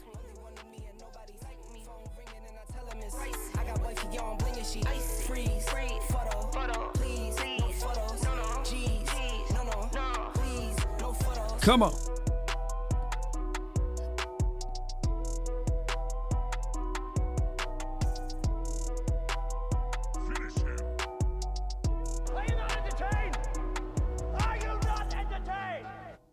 Fatality. Let's go, baby. Eric Stewart, we've been waiting on your phone call all this year. Call in. Cuz. Hey, it's all good.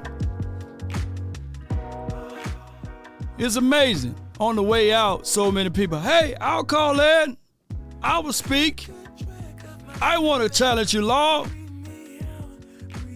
When the door is shut. But when the door is open, no one approaches. I wonder why.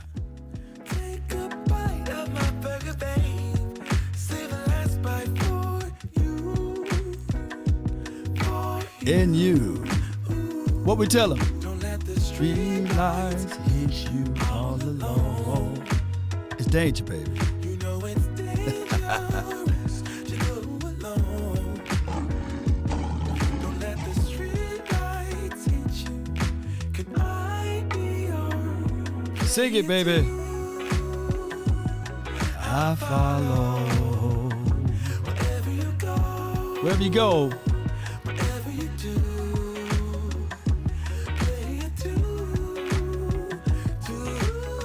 To my point, no one had more turnovers as a quarterback than Matthew Stafford, little Dallas Cowboy.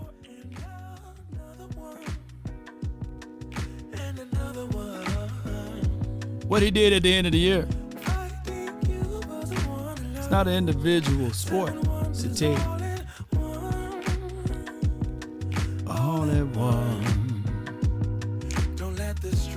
Let's see this defense, baby.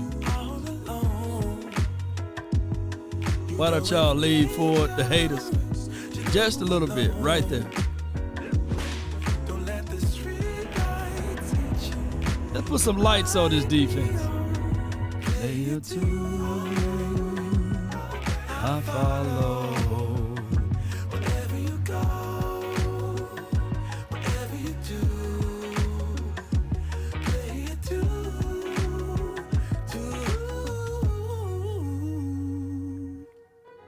If a paper crane can fly, then forever doesn't feel that far. So far, so far. If a paper crane can fly, then forever doesn't feel that far. Does not mean that you have evidence that something doesn't exist. So far. Well, what I'm saying is that there are known knowns and that there are known unknowns. But there's also unknown unknowns. Fly on. That's been my time. I really thank you all for yours. There's never been a statue raised to a critic. Remember that for context, little Dallas Cowboy. You could not live with your own failure.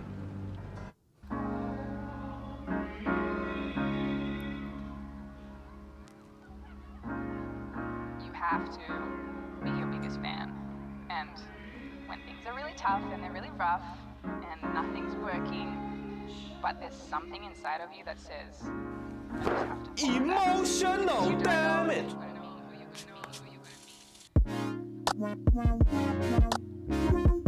5, 4, 3, 2, 1.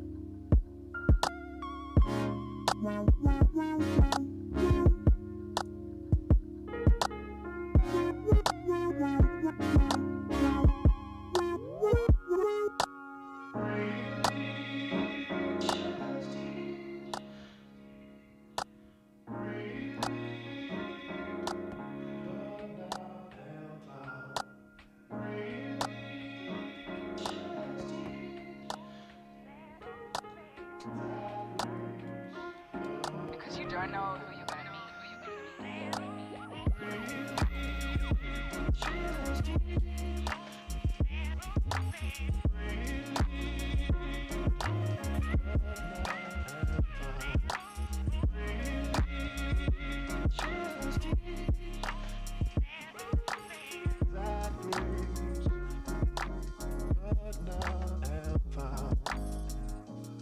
I will not stop when others stop. I will not quit when it gets hard. Beast mode is I will not complain. I will not worry. I will not fret. I will find a way when there is no way. I will make a door when there is no door. I will create a window when there is no window. I will create finance when there is no finance. I will find an opportunity when it doesn't exist. But I will not be defeated.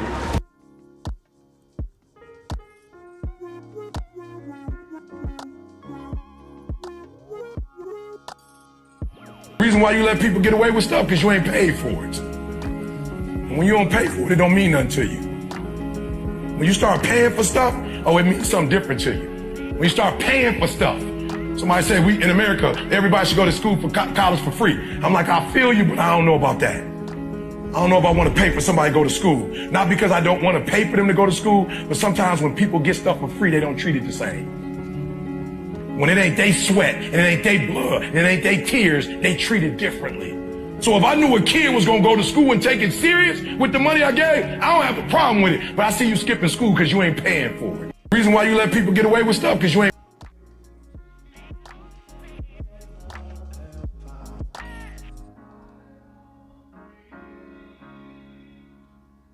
Until next time, DC for life. Salute. Tough and they're really rough and nothing's working, but there's something inside of you that says, I just have to follow that because you don't know who you